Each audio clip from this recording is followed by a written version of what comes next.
Good morning and welcome, one and all, to Pacific414 Pop Talk, the Sunday morning edition. I am your host, Mike.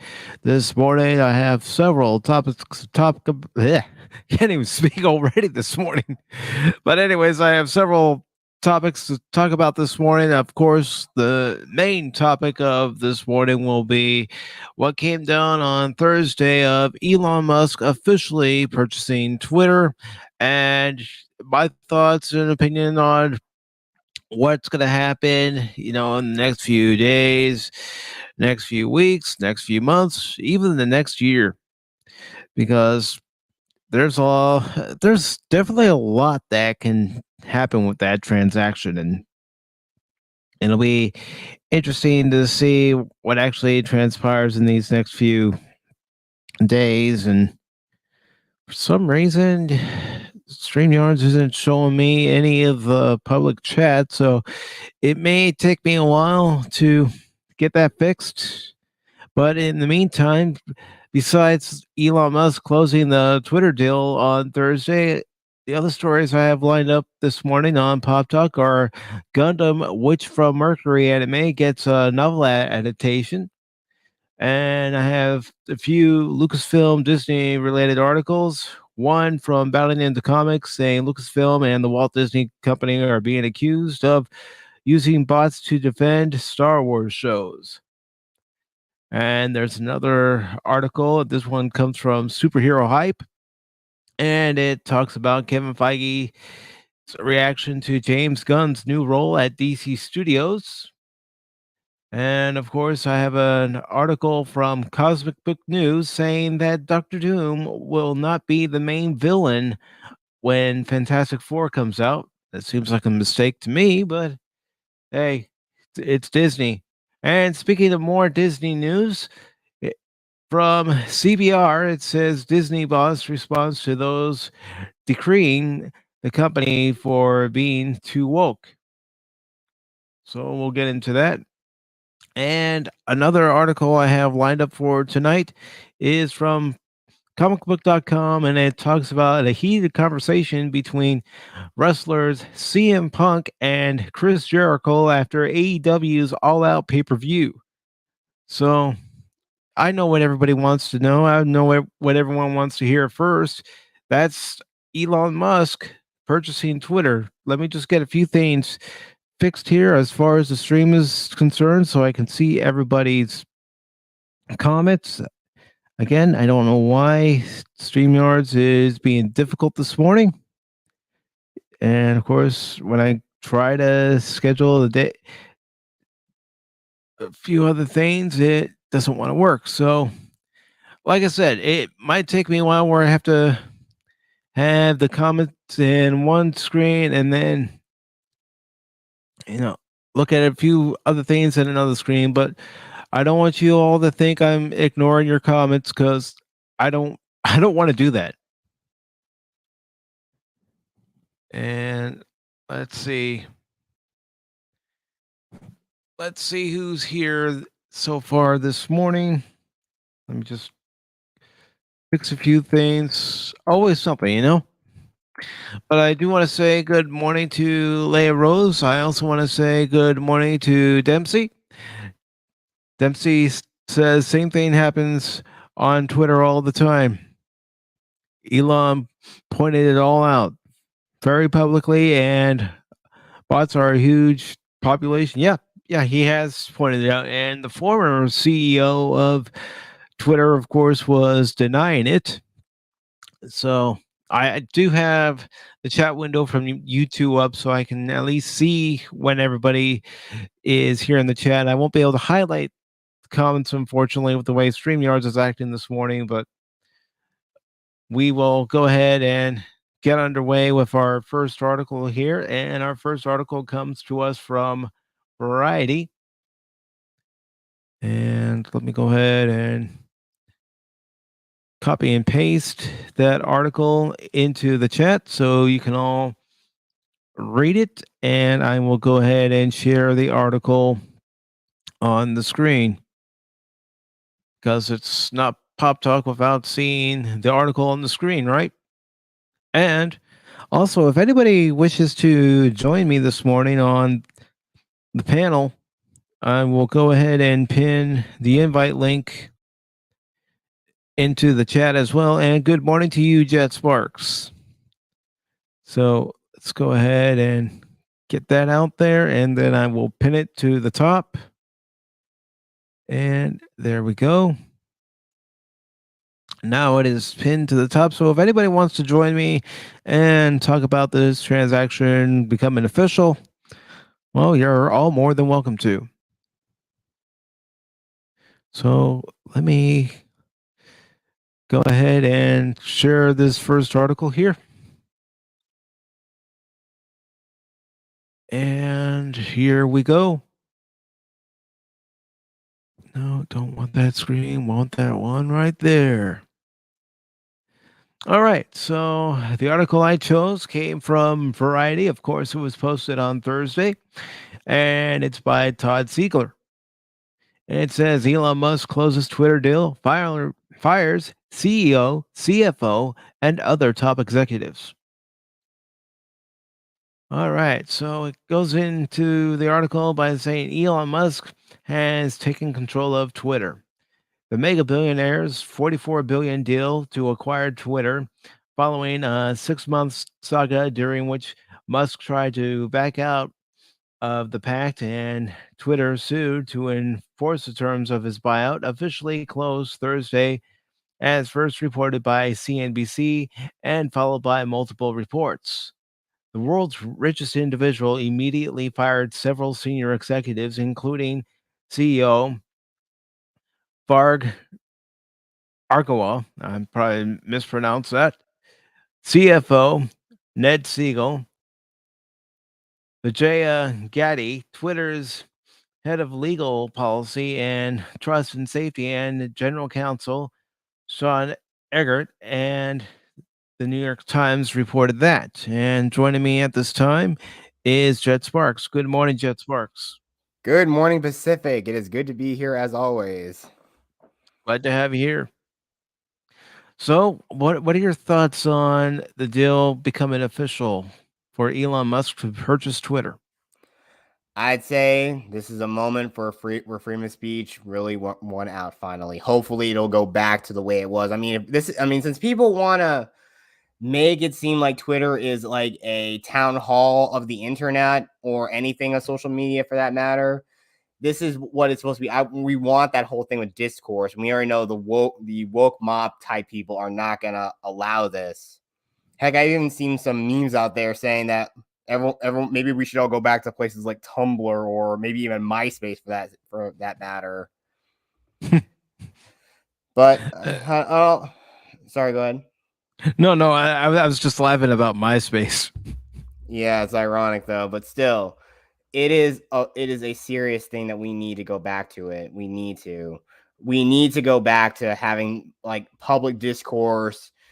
I know, again, some issues are like something, but right now, again, I think this is all everyone's like really starting to freak out. I know I hate to make it political, but this whole thing, this couldn't have come for like people for like the woke mob and even woke Democrats, but this is all like veering very, very close now that like the midterms are almost fast approaching.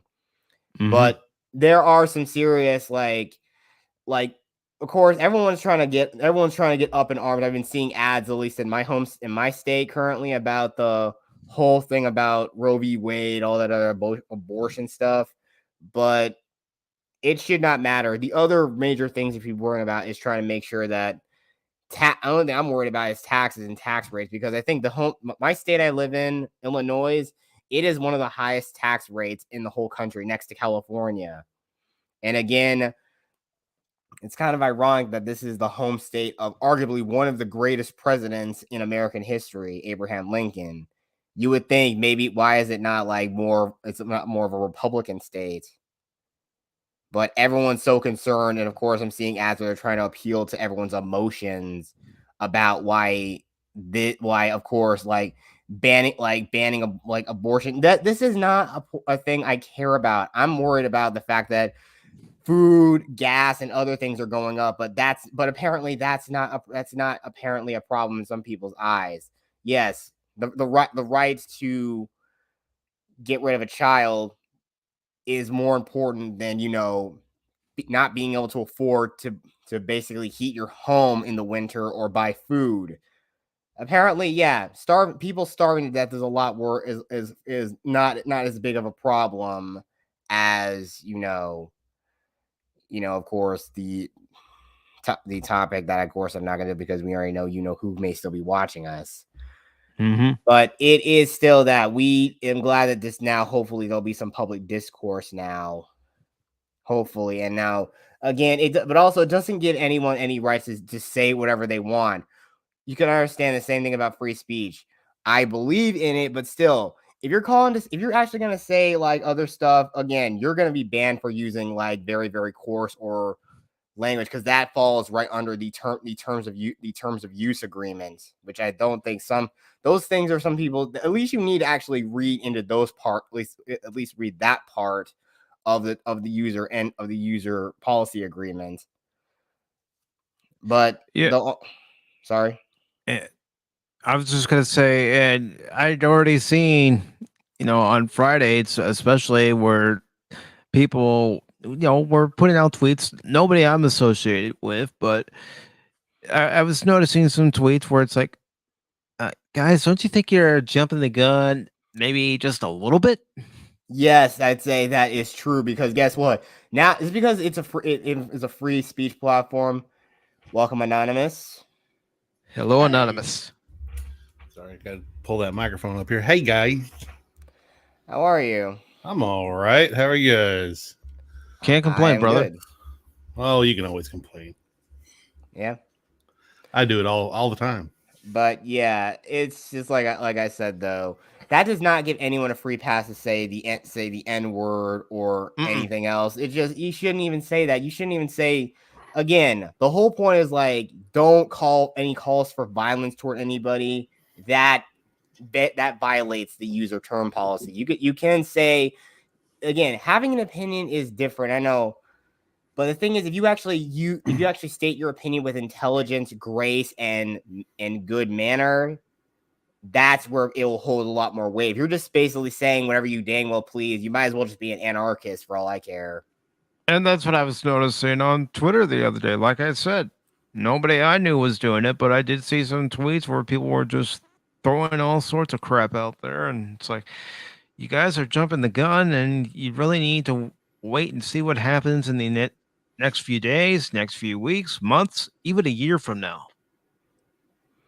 Yeah, because I mean, again, if Elon was able to buy Twitter, and again, I know it is a pretty powerful. There are people saying now that maybe he should start like looking to buy Google now. And look, as much as I know, as much as omnipresent as Google is now, they always. So I kind of feeling in the back of my head, maybe maybe somehow clergymen around the world may start looking at him, might actually start looking at, because in the Bible, the idea and concept of the Antichrist is somebody who gains a lot of influential power, and people will devoutly follow him. Mm-hmm. And I know it's a crazy conspiracy theory I have in the back of my head, but if that may be the case, and Elon does go through with more of this kind of stuff that he's doing, there obviously maybe religious extremist groups out there that might start believing, oh, we used to think these people, like a former president, the leader of the Nazis, may have been considered the Antichrist, but if the case, I got a bad feeling people are going to start calling Elon Musk the next Antichrist too. That could actually happen, and I wouldn't be surprised if it would be, because again, if someone gains a lot of influence and a lot of people who get behind them, yeah, you could really see them, and it could really bring those parallels up. So, but I know I'd say it's too soon to really start digging deeper into that kind of stuff right now. But that's all I got to say about it. And I'll be perfectly honest with everybody. The reason why I'm taking the wait and see approach is that's how I take certain situations. It's let's wait and see what happens here. Let's not jump the gun. Let's just take it one day at a time and look for clues, look for signs that maybe things are going to be improved. And Dempsey says Twitter is a toxic joke, not a town hall, more like an echo chamber. He's not wrong there. He also Yes. says MySpace was better than all the current ones. Seriously, yeah, that's the sad thing. And he also says, I don't understand. Nobody tells me how to talk, not the government, not YouTube, not anyone. And he also adds, speech is either free or restricted. Unfortunately, we've all known, for those of us who are on Twitter, that it's restricted. Only certain people get to have their voice heard. Yes, and that's the whole point, though. I mean, at best, I'm probably shadow banned at best. Because again, they've talked about that kind of stuff, like Project Veritas has talked about people they shadow ban because they don't want people like me or people like that Star Wars girl to like speak out against like things because it goes against their narrative that this is meant for women to empower women and stuff like that. But if other women and minorities speak out against it, yeah, they can't let that happen. That's why they gotta suppress people. They gotta suppress it, and they only promote the people of minorities and women who basically fall in line with the ideology, or as it's commonly called, the message in pop culture. And Leia Rose does agree with your previous statements about, the false messiah, and because she says 100%, it also says false prophet in the Bible. So I'll be honest. I'm just not ready to worship the ground that Elon Musk walks on because even he's not perfect. Elon, nobody believes Elon's perfect. I don't think so. The left hate him, although he's sort of a lefty. Yeah, in a way. I mean, my dad has said that because he launched one of his Teslas into space. He has said that Elon is acting like he's a bit of a rock. He's acting more like a bit of a rock star. Yeah, and the same thing can be said about Jeff Bezos too, because he already has that. Because again, he's popping champagne and spraying it everywhere with that bimbo he dumped his wife for. Yeah, and of course he basically just crapped all over William Shatner. But at this point, he pretty much has zero F's to give, because I know he's already well into his 90s and he just doesn't really care anymore. Even though he had the chance, even though he got the chance of a lifetime, but he treats it as, but of course he treats it as like a rock. But he's like his, like freaking Bezos treats it like it's his like rock star moment or whatever. Yeah, these people are somewhat of the same vein as most Hollywood people, most exactly. big business. They're narcissists. They're in many ways, they're high on their own hubris, and their money makes them big. They like the smell of their own crap. I mean, let's face it. Elon Musk is still, I mean, yes, I applaud his free speech attitude, but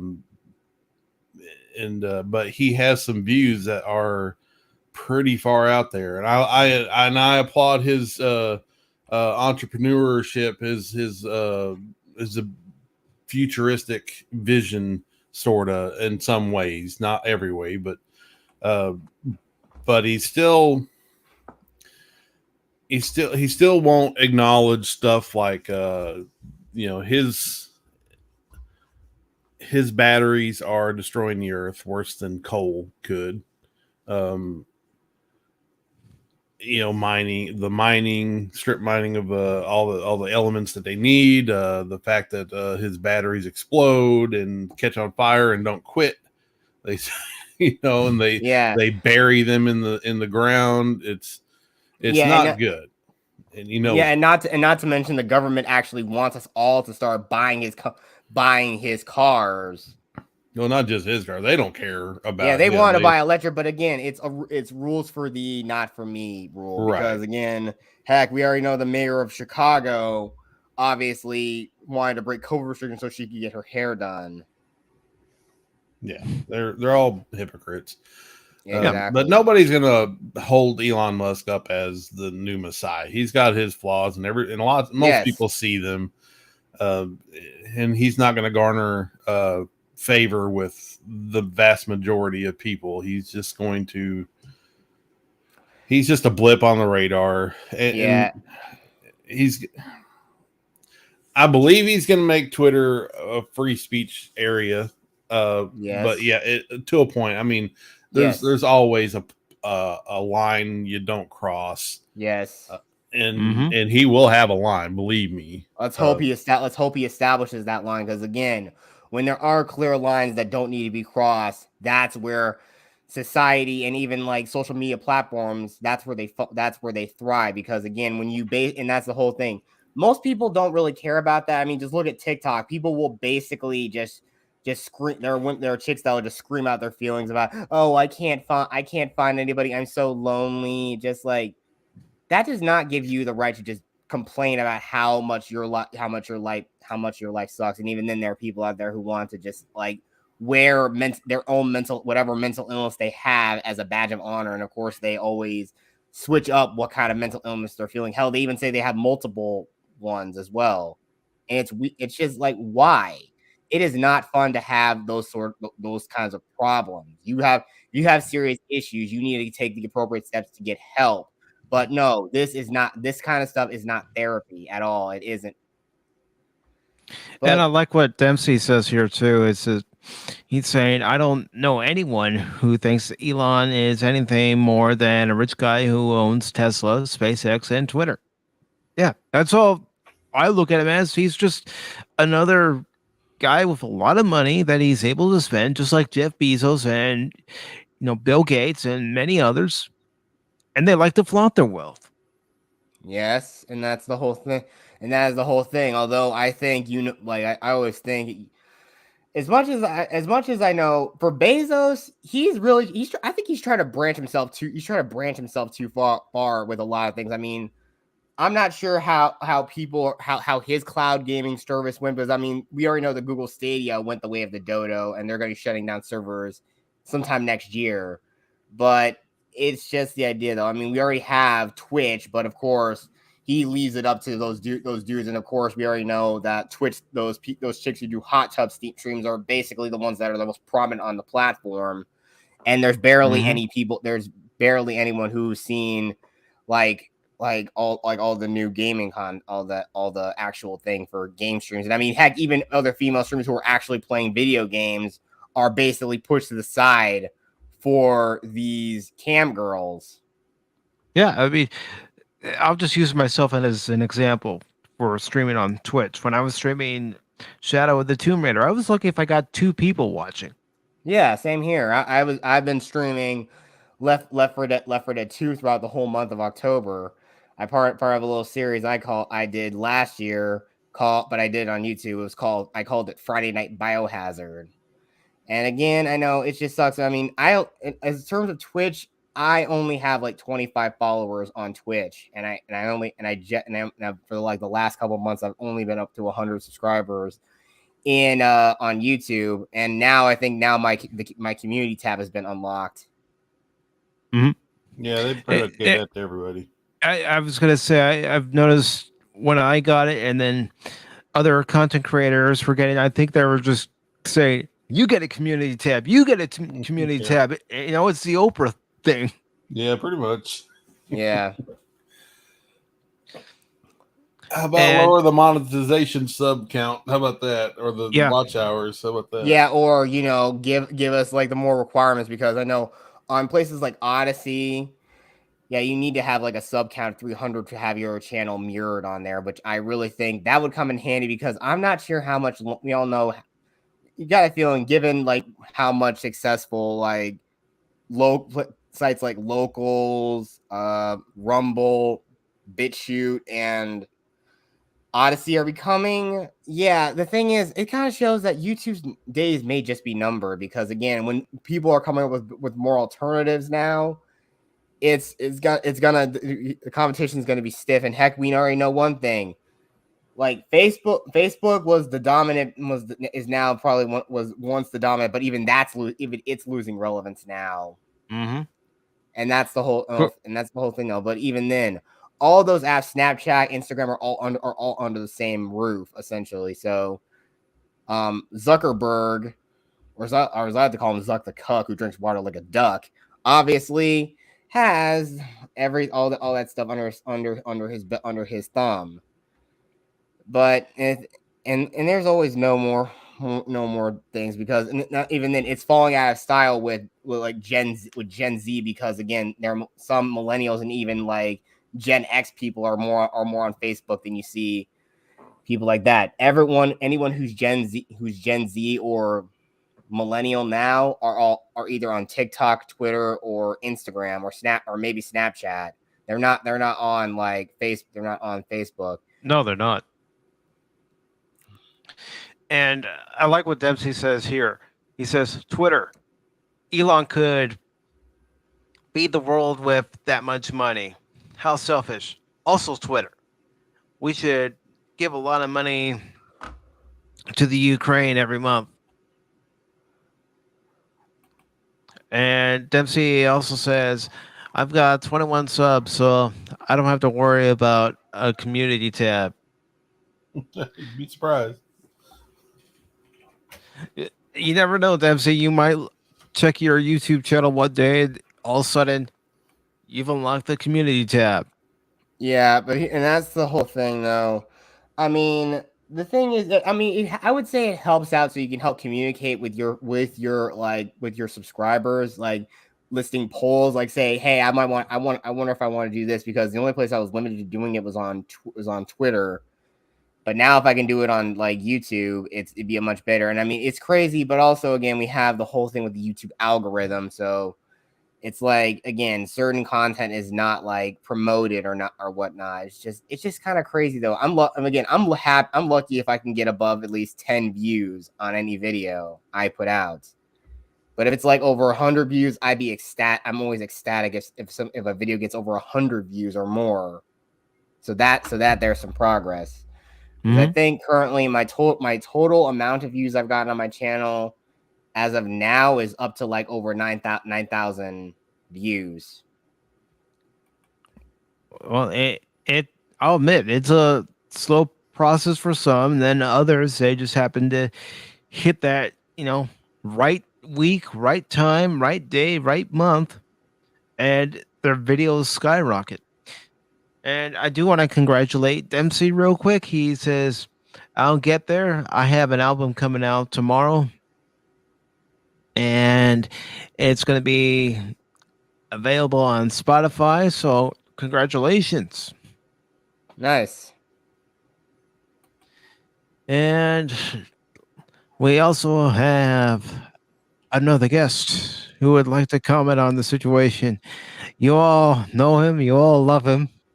He's your favorite panelist of all, even more so than the host, even more so than Anonymous, even more so than Jet Sparks.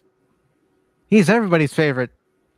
Who am I talking about? Well, let me play some music and that'll let you all know who I am talking about. Or should I forgo the music? No. I don't want it to cry. He needs you know what? We all know who we're talking about.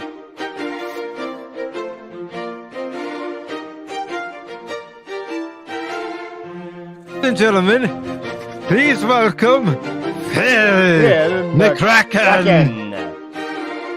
A beautiful man. Oh, look, everyone. Phil McCracken's here. The Phil star. Hello, Phil. Hello, Philip.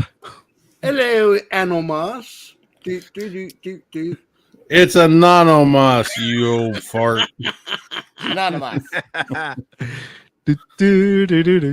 No, I did not play it when you came on Anonymous. I thought, let's get right into this main story here, and I will be kind and not play it.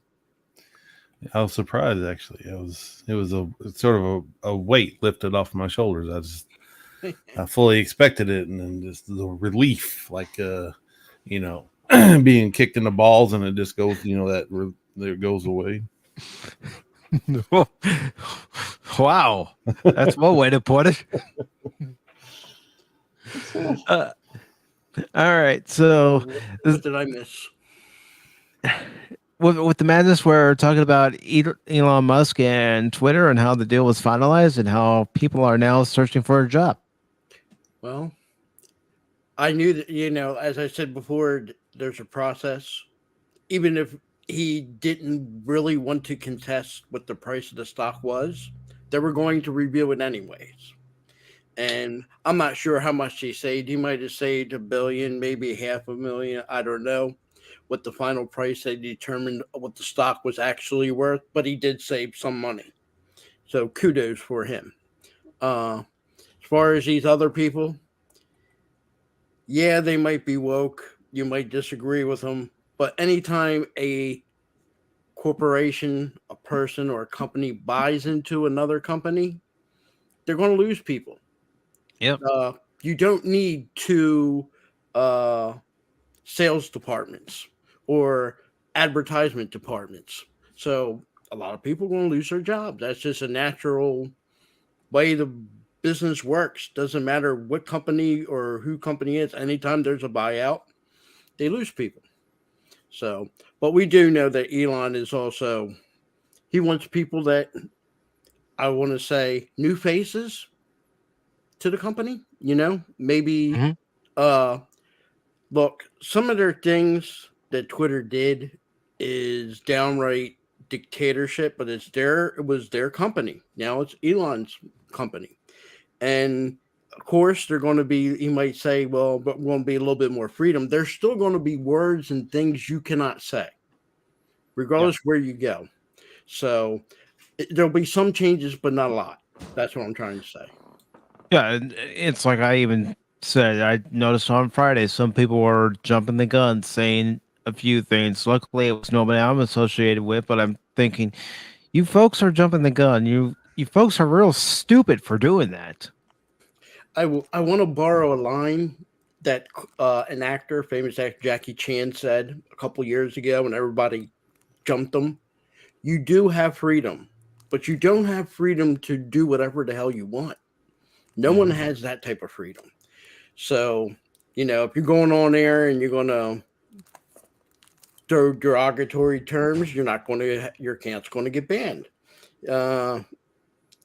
If you put an opinion out, I don't think you're, unlike a certain channel that we're using right now. If you say an opinion, you have to watch your P's and Q's. You have to use other terminology. We'll see what Twitter does. I think it's a change for good.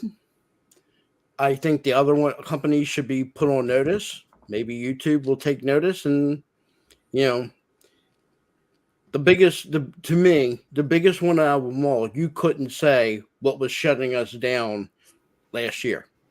You couldn't say that term without getting banned. That's ridiculous. If I had smallpox, I can say smallpox. If I had chickenpox, I can say chickenpox. But we couldn't say that. So hopefully there's change. But I don't, like you said, I don't think it's going to be it's not going to go where everybody thinks it's going to go. We're not going to go on there and be able to say things that we can't say. We can't drop F-bombs or stuff like that. And logically we shouldn't be able to. They do. They already do that. Yeah, but like I said, I mean, you've seen Ryan Cannell's Twitter. Yeah, I don't pay attention to that guy. Yeah, I know. You can do things without having to use a lot of like vulgar language all the time. Yes, and you can use other terms. I know a lot of people when they want to drop an F-bomb, instead of dropping the F-bomb, they use the Battlestar Galactica term. Yeah, frack. Yeah, or heck, why don't you do it like Smosh used to do? When you're gonna say the F word, just say fire truck. You say another term, everybody got the meaning of it. You're not getting censored. It's done. So I like to see in a year's time where Elon Musk is with his company, and Twitter, how he runs it. Personally, I think he's going to be the man behind the curtain, and he's going to have somebody else run it that he approves of, and a whole different board of directors. That's what they really need. A whole new different group of faces, because it wasn't just the people running Twitter, it was the board of directors, which was pretty much the same people. Yeah. So Yeah. And Dempsey adds, people should be able to say things that others don't like. End of story. If you're being uncouth, the public will judge that for themselves, stop watching, listening, or they won't. Yep. I'll admit there are times I do try to, watch how many times I curse during a stream, just because I don't want the stream to be all about me cursing. Plain and simple. Totally. Like I said, everybody's thresholds on certain things are different. So, yeah, I'm with you on it, Mike. I don't think that people are being rational and thinking, okay, Elon Musk is there, everything is free game. That ain't what the man said. He said you're going to get freedom of speech, but it's going to be, like anywhere. I mean, you don't go into a school if you're a parent and drop F-bombs as you're going through the school, even if you're angry at something being involved in the school. You have a little more common sense. There's children involved, Yeah, even at the workplace, you don't go into the workplace dropping F-bombs and, saying every single curse word in the book. Yeah. But I think where you'll definitely see a difference out, I think, in the beginning and for the next couple months, you're not going to see, and I think he's going to be lenient. He's going to accept what people say on the right and what people say on the left, which both sides should be able to speak their mind. With Twitter, you didn't have that. If you were on the right, immediately you were cut out. They'll find the excuse to cut you out. So I think that's going to be a little bit more fair. So hopefully, like I said, I'm hoping other people, you don't need to buy the company to make change. They realize, hey, we have to be a little bit more fair. Mm-hmm. So. And Dempsey also adds, my right to free speech shouldn't end where your feelings begin. Also, it doesn't, from a legal standpoint, the issue is the community standards are against the Constitution. Being polite is a choice. Look, I agree. The right to free speech is a big giant it's a double thing for me. Well, it is, but I don't care what people say. They're just words. But in the Constitution allows. I mean, as long as you're not promoting violence towards somebody, there are lines to draw. Obviously, even legally, there are lines. But to self-censor yourself because you don't want to, because you have a sense of morality and decorum and decency. Yes, exactly. That's the way it should be. But some people don't have that, and you have to take the good with the bad. Twitter is not a government institution. They can censor whatever they want. I believe that they're a corporation. You get on their platform, you have to follow by their rules. And so especially freedom of speech doesn't apply to Twitter or YouTube or Facebook. Especially now that Elon's going to be taking Twitter private. Yeah. And he can do whatever he wants. He wants to let the reins loose and let people say whatever they want on there, pejorative words, calling people names that most people are offended by or don't like. I mean, I'm all for letting people talk because that's just you let them. They let you know exactly who they are when they have free reign. But that's the whole point, though. Look, the whole thing about racism and whatnot. Again, look, people are just people. Look, humanity as a whole is ethnically and culturally diverse. Sure, some people's own traditions don't fall in line with a lot of things that we view as traditional here in Western civilization. But again, it's there. But again, people want to make the argument. But also, yet they still want to say that they want to fight for all the equality stuff, like, you know, what's like how women are treated in places like the Middle East. But feminists turn a blind eye to that kind of stuff because, again, they view it as just, oh, it's their culture, because they don't want to, because that's where the whole intersectionality thing comes into play here. They want equality, but they also don't want to piss people off as well, because, again, even they themselves are constantly walking on eggshells, and they have to tell other people to walk on eggshells along with them. Mm-hmm. I see YouTube and your social media in the same line as back in the turn of the last century, like short radios, ham radios. Then you got your radio stations, and then your TVs. The government decided to make the FCC to handle all that. Okay, you can get on the radio. This is what you can say, what you can't say. You know the rules. You can get on there. You can be Howard Stern, and you can push the limits, but you don't really want him to cross the line where he's off the air. You know, you can say things controversial, but you're not going to have to worry about the hammer falling down like we see on social media. Personally, I think the FCC should take control of social media. That way, the rules are there. No, that's kind of the whole problem. no. That's the whole problem. Government oversight is what leads to more censorship. That's the whole thing, though. Heck, governments. The whole point about our Constitution is that we don't want more government control. No, good God, Phil. I say in this case, for me, and I'm only speaking for myself, I want to see something more in the line of when they came out with video games and they put the ratings on there and some music stuff. Look, they made a special council to create the rating system because they couldn't handle what was going on in the games, because parents were just buying the games without actually looking at them first. Exactly the point. I had nieces and nephews, and they wanted to play this game called Guns. It was for the PlayStation. And I thought, hey, it's cowboy Indian type stuff. It's okay. And then I watched them play it. And, you know, there's missions and innuendos. And I'm like, Now, these are 12, 13-year-old kids, you know, at the time. And I'm like, I see one of the missions is save the derogatory term of a female lady of the night. And I looked at them and I said, did you guys know about this? And they were like, yeah. And you guys didn't tell me? They said, no. So, you know.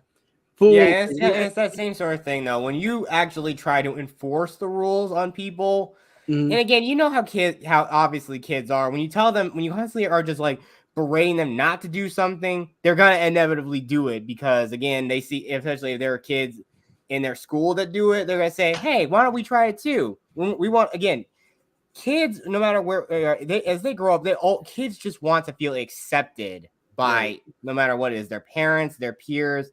That's all kids want is to feel accepted. But for me, like I said, in anything you do, I mean, you in some of your businesses, you know, you have OSHA, you have all these different organizations in place. I'm not saying they need to be the FBI or ATF or anything like that. I'm just saying they should have an organization associated, something like the FCC, and saying, okay, these are the rules of Twitter. These are what your people are allowed to do and allowed to say, and this is what you would consider. A lot of times you don't know what a hate speech is terminized. You know what you say. That's the point. The government will tell you exactly what they think hate speech is, and that could be anything. That's exactly what happens with determined by anything, even something that's historically accurate. They'll spin it in any which way they want to. That's why this is free market area right here. Twitter is a free market. And if they get so controlling over there that I can't even joke around with you and call you an old man, because that's hate speech. Apparently, or basically not, or just knock some chick for saying something stupid, or knock a chick. Yeah, for calling saying something somebody stupid, a like saying moron. you're like you well, that thing where you say, oh, you have more freedom and rights in North Korea and Russia than you do in the United States. But it's the if they get so controlling that people can't stand it, they have a right to leave that platform and then go to another platform who allow you to do say things that may be off color or a little bit offensive. But the government will do that for every platform. Yeah, and Dempsey even there brings it goes up your here. First Amendment rights. See, when the government gets involved in any way, shape, or form, they will curtail your rights, and they're not hindered by the Constitution anymore. The leftists are ignoring it. They ignore the law. They skirt the law. And they don't care. They do not care about your rights and other people's rights. And Dempsey brings it up right here. He says the government can also retroactively call something you said ist or phobe. Yes, and they will. Exactly the point. Just like all the people who basically echo all the stuff they say on Twitter as well and any other social media platforms. But I mean, also there's a big difference, Phil, between a warning label. Hey, this site here can get pretty salty. Don't let your kids on. Versus government saying you can't say this on this site. So to protect your kids. I mean, I'm like in the line where if you're talking something controversial of a nature that maybe isn't appropriate for a kid under 12 years old, and I'm sure anybody here, you have your channels, if you did bring up a topic before the stream, you would say, this is not for a 12-year-old. It gets you right off the hook, right off the way, right out of the way. Even before this content begins, whether it's Pop Talk, whether it's a movie review or episode review, I have the warning come up saying that this content may not be suitable for those under 18 because of adult humor and adult language. I mean, like I said, I'm not a person obviously been like enforced by the COPA laws that have been put in place. Mm-hmm. I don't ever want to see it where you have to have full regulations done. I'm not a fan of that. I'm just saying there should be some rules and guidelines that if I want to say what shut us down last year, I shouldn't be restricted in saying it. We all exactly. I mean, sure, you gotta say that's the whole point of why having a private business. You need to have a user agreement term. And again, a company has the right to dictate what those user term policies are. And I mean, sure, some things they will fall in line with what people scream about on Twitter usually, because of course everything they can't depict. You can't depict somebody in any sort of like ethnic group in some sort of stereotypical or any stereotypical fashion or any other sort of way. And that much I can understand. But the thing is, I also like what Dempsey said here about self accountability and self control, because again, I've seen posts about people, of course, where I talk about the idea. I know for me, I've not like indulged in like and like all that stuff now, but that there are people out there who just go around and freely engage in hookup culture, and I just simply say, but of course, people there are chicks who will just laugh it off and saying, "Oh, you're just someone who's angry who's angry because he can't get anybody with anybody." Well, what in this point? Well, really, what's even the point? Because guess what? The thing is, if you keep going around doing this, eventually you already know your beauty for some women. Yeah, their beauty is not going to last forever. Eventually, you're going to grow. Again, age is eventually going to catch up with you. You do I was going to say we all get old. Yes. It's a fact. We all get old. We may not age all the same way, but yeah. Some people may age well. Some people may age poorly, and you only age more poorly if you actually do like a lot, like you do drugs. You don't have a very well diet or anything like that, and you don't indulge in drugs and alcohol. Look, I could say that kind of thing is great, but the reason people who engage in it are not looking for the actual bonding or relation or the thing that can build a relationship on with that. They're just only in it for the pure physical act of it. They're not in it for for that. I mean, again, they even say like a woman's first time, she actually will slowly bond with the person because a woman's brain releases more oxytocin when the first time it happens for them, and they will slowly start to get attached to that man she does it with. And again, if the guy dips out on her, it'll be harder for her to bond with every new guy she gets with, and she actually ends up, because the guys who are indulging in it, again, it's really something that they want to spin it like it's really something that really benefits women, but no, it's really women are really most affected by it. And again, you already know the whole thing I've said about Roe v. Wade, and they're saying like, oh yeah, we should just go. There are some women who are saying that we should just go on a strike because now that it's been overturned.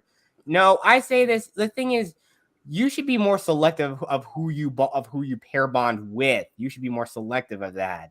You shouldn't just go around get with a guy because he's good looking enough. Because if you meet with that guy, 9 times out of 10, he's got like six or seven other chicks lining up to be with him, and he says, "Hey, cool, a lot of free stuff to go around for these ladies, a lot of free ladies to go around." And the thing is, he'll go through all of them, and even then, all he's getting satisfied with it. But again, they're looking for the relationship after that once it happens. But the thing is, he knows that if he can get with those chicks, why is he just settle down with anybody? I can just sleep around as many chicks as I want. Which again, all right, let's get back on topic. Sorry. So sorry, just on a tangent there. And before I continue with the article, Dempsey does say people who are coarse and vulgar will have the court of public opinion pass judgment. There are block buttons, unfollow buttons, and dislikes. It will handle itself if everyone has a voice. Yes, exactly, and that's true. Everyone should have a voice, but remember, when you come onto any of these platforms and these companies, whether you agree with the terms of service or not, the terms of service are there, and they dictate what can and cannot be done on their platform. And we have seen it numerous times where these companies change their terms of service. Look at YouTube changing the dislikes. You used to be able to say, okay, this had 10,000 likes and this had 2,000 dislikes. Yes. I don't see what the problem was, unless somebody was real passionate about a stand of something and their audience didn't like it. And it's okay not to like it.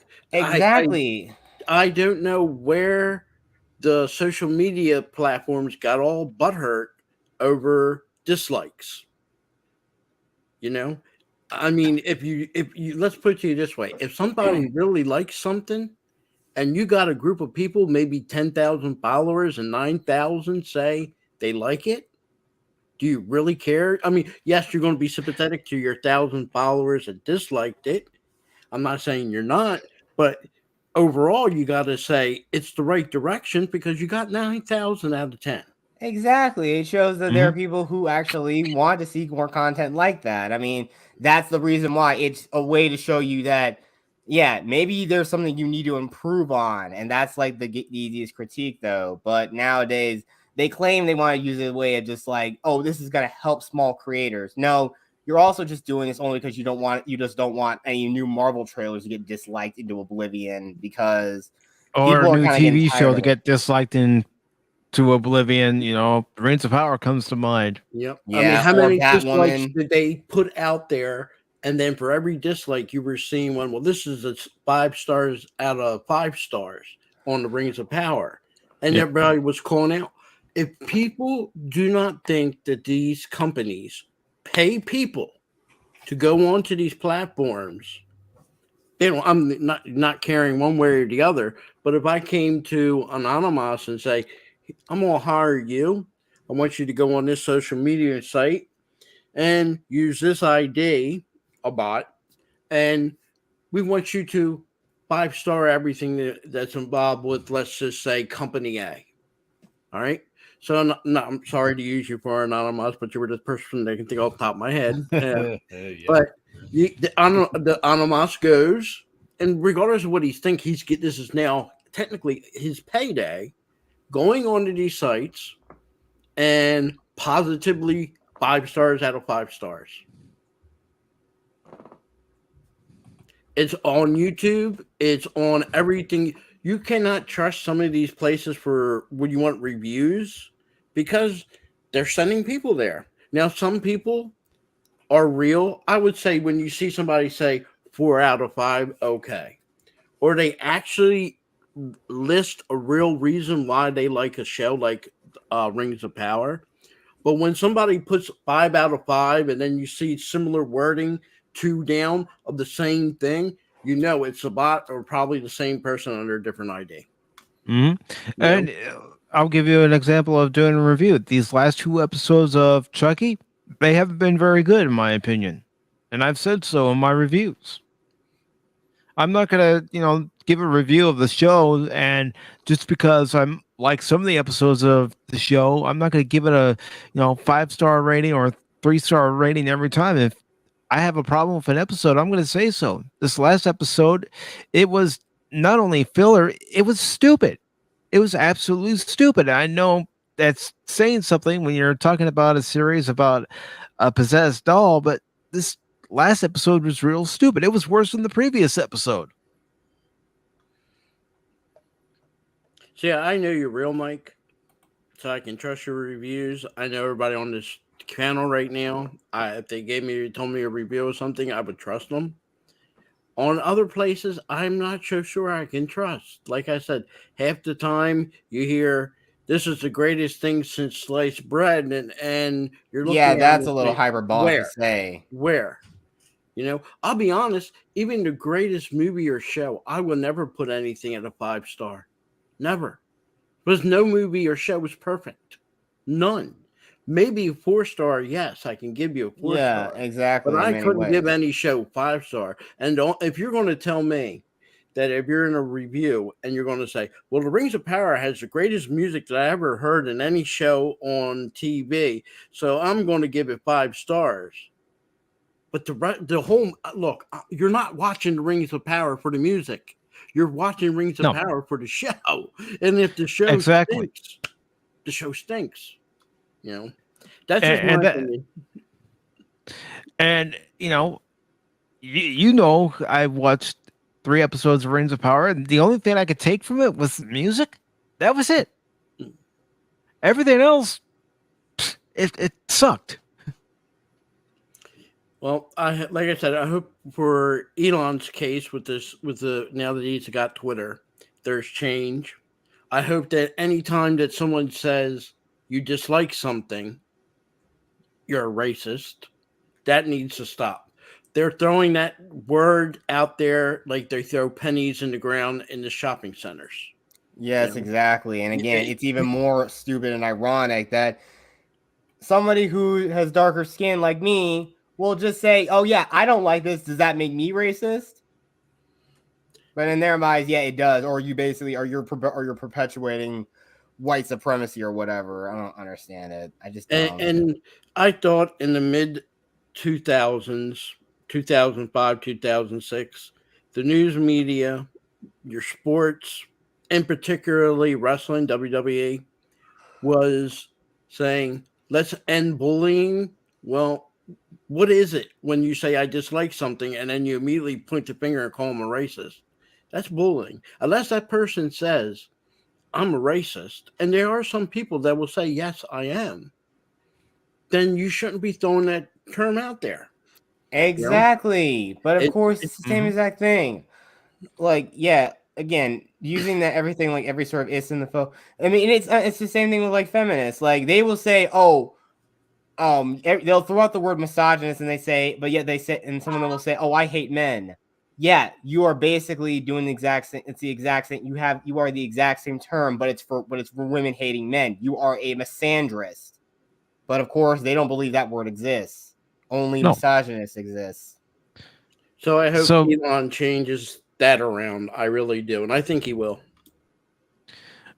Well, we'll see. And as far as this article is concerned, it continues to say what changes Musk might make now that he's taken Twitter private, excuse me, are not clear.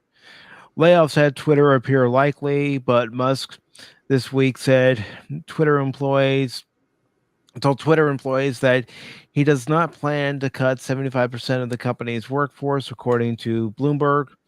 And it goes on to say the Washington Post reported last week that Musk previously told potential investors in the Twitter deal that he planned to lay off nearly 3/4 of Twitter's staff, or about 5,500 employees. In a tweet on October 4th, Musk said buying Twitter is an accelerant to creating X, the everything app. He didn't elaborate, but he previously praised apps like TikTok and WeChat as models for what Twitter should become.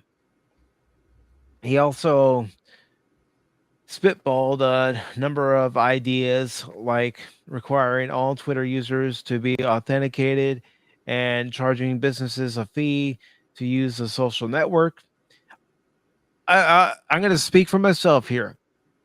I don't need to be verified. I I know who I am. I know who's logging into the account. It's me. It's always me. Anytime you see a tweet, it's me. I don't have somebody working for me posting the tweets. It's all me. Yep. So this article basically goes on to talk more about what might or might not happen with Twitter, but I do want to show something here real quick of what Elon Musk said, because I know everybody's thinking that 45 is going to be instantly restored to Twitter, and hate to break it to you if you think that's the case, but because even Elon Musk says it himself that that's really not the case. Mike, real quick, can you put that back up where that article, because there's something up there that I want to show you that is false. Real quick. All right. I'm sorry to do this, but I seen it and it has to be pointed out. I wouldn't do it if it wasn't important. Oh. Where it says right there, Twitter sued Musk in a Delaware Chancery Court to hold him for the original buyout price, and the company alleged Musk got cold feet after his personal network dropped with the decline in Tesla stock price. That's not what happened in the Delaware Chancery Court. That is a bold-faced lie by Twitter, or who was used to be running Twitter. Anytime another company buys another company, and they want to finalize the price of the stock. If you notice, when he bought it, he had like a 2 or 3 week window where he was actually fighting to get to see what the stock was actually worth. They really weren't too forthcoming. So Delaware Chancery Court got involved, which they're allowed to, and say, we're going to help determine what the buyout price is. Now, if you notice, no article is allowed to come out with what the actual buyout price was. It originally was $54.20 a share. I can guarantee you that was not the buyout price that was actually determined by the Delaware Chancery Court. Now, 6 months from now, or 7 months from now, the Delaware Chancery Court will release the actual buyout price. But it was not a cold. When you let me put to you this way: what they said right there in that little part of the article is a bold-faced lie. That's a bold-faced lie. Well, it looks like that was the work of the author of the article. Mm-hmm. Well, which let's be honest, Phil, it doesn't surprise me anymore. You read any article, I don't care who it comes from. You read any article, it's the author's opinion over fact. It is, but when you say it like that, not the person reading it, not understand what I'm saying. The person who wrote that, if he's taking Twitter's side or whatever, that's now how the process goes.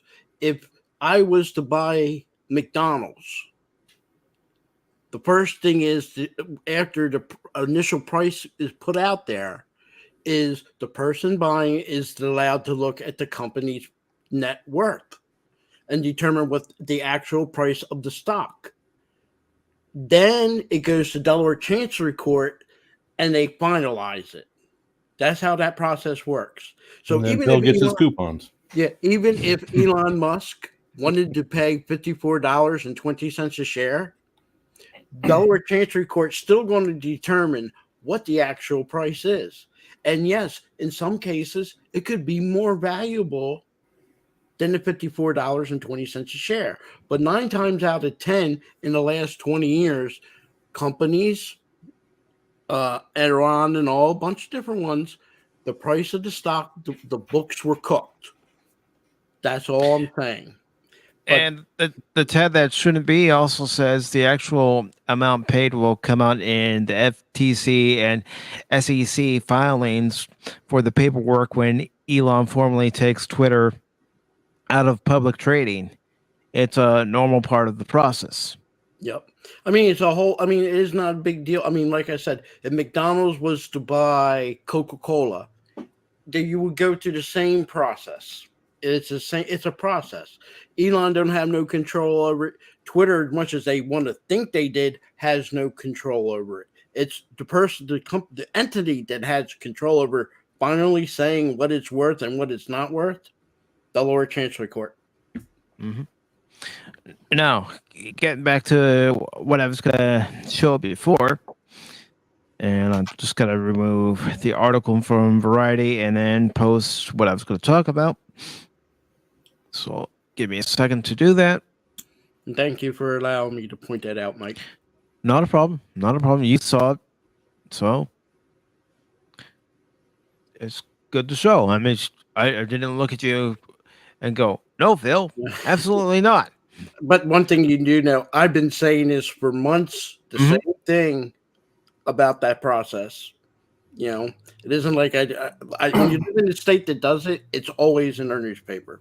You know, so anybody that can pick up a newspaper can probably in a month or so learn about how the process works. It's the $6 billion loophole. Yep. For the Cayman Islands of the United States. That's all I can say. So first we have this Twitter that Elon wrote on Friday morning to be exact, where he says Twitter will be forming a content moderation council with widely diverse viewpoints. No major content decisions or account reinstatements will happen before that council convenes. Now let me get it back to what he added.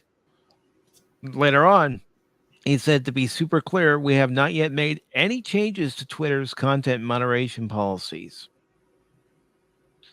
So nothing's going to happen until that council convenes and they discuss what they're going to do. Anybody agree? Anybody disagree? I hope they release at some point what the guidelines are. I mean, even on YouTube, you don't have the guidelines. You get what they call it, a red mark, whatever they call it, and they don't tell you why. They don't say here's your email. This video was canceled because you ran music for the whole entire time. That music is copyrighted, and this is why. Okay, give you a chance to fix it, remove the music if you have to, or edit it, and then you resubmit it, and then it should be done. But they don't do that. They just tell you just got a red strike. You get another red strike.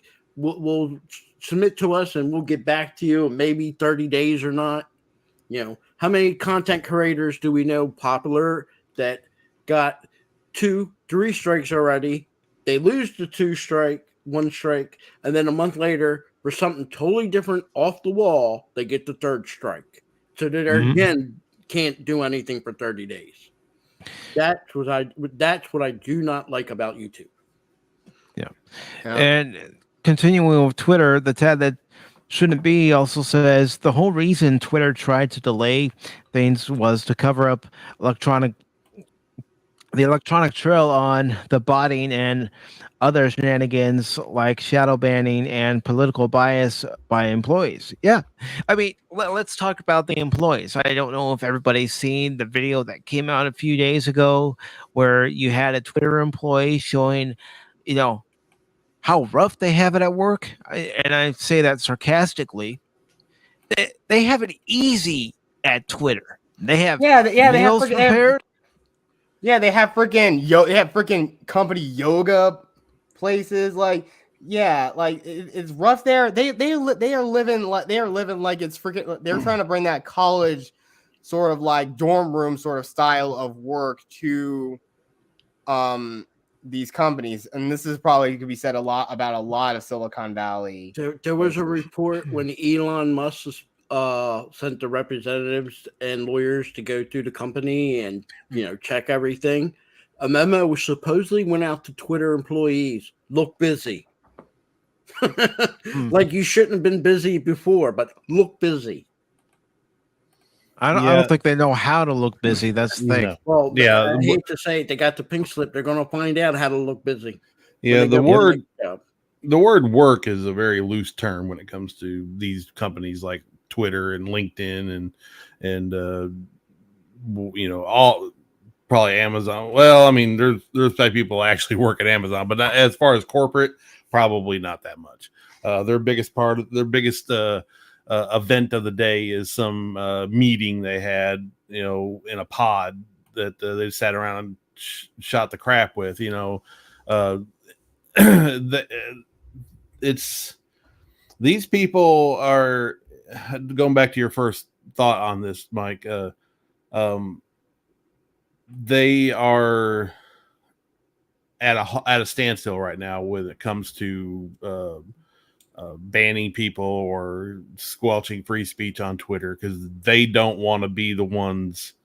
They don't want to be the ones that are being fired. So they know where Elon stands. So that's why you see a lot more people saying things on Twitter, because they think they can get away with it. And right now they can, because they're not going to be actively trying to ban people for saying all men must die, and canceling people's accounts. So they're not going to do that right now. There ain't no freaking way. All they have to do is get word. Well, Bob over here, he canceled Jay Longbone for saying the F word or saying baguette. They're not going to do that. They're going to look at it and be like, I can't do anything about it right now. And they will make that determination, because they don't want to be fired. They don't want to be singled out. They're scared to death of losing their job. They're losing their job in quotation mark. Their free ride, their adult daycare spot. That's what it looks like. You watch that video. That's exactly what it looks like. Adult daycare. It is. I will say this, and I'm not ashamed to say it.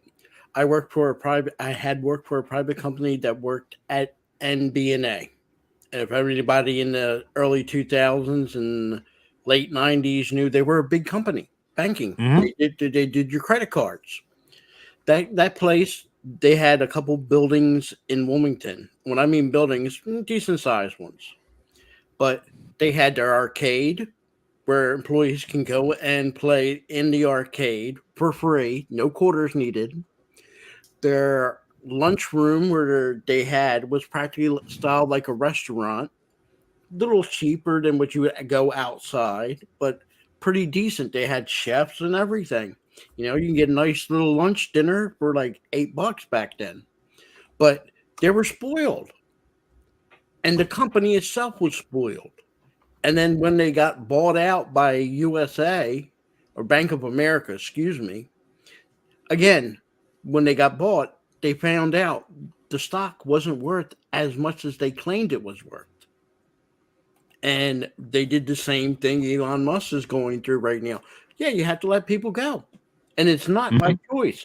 Most of these corporations, all right, let's just say Twitter, for example, I'm pretty sure in the United States, divided the country up in like sections, 4 sections: northeast, southeast, northwest, southwest.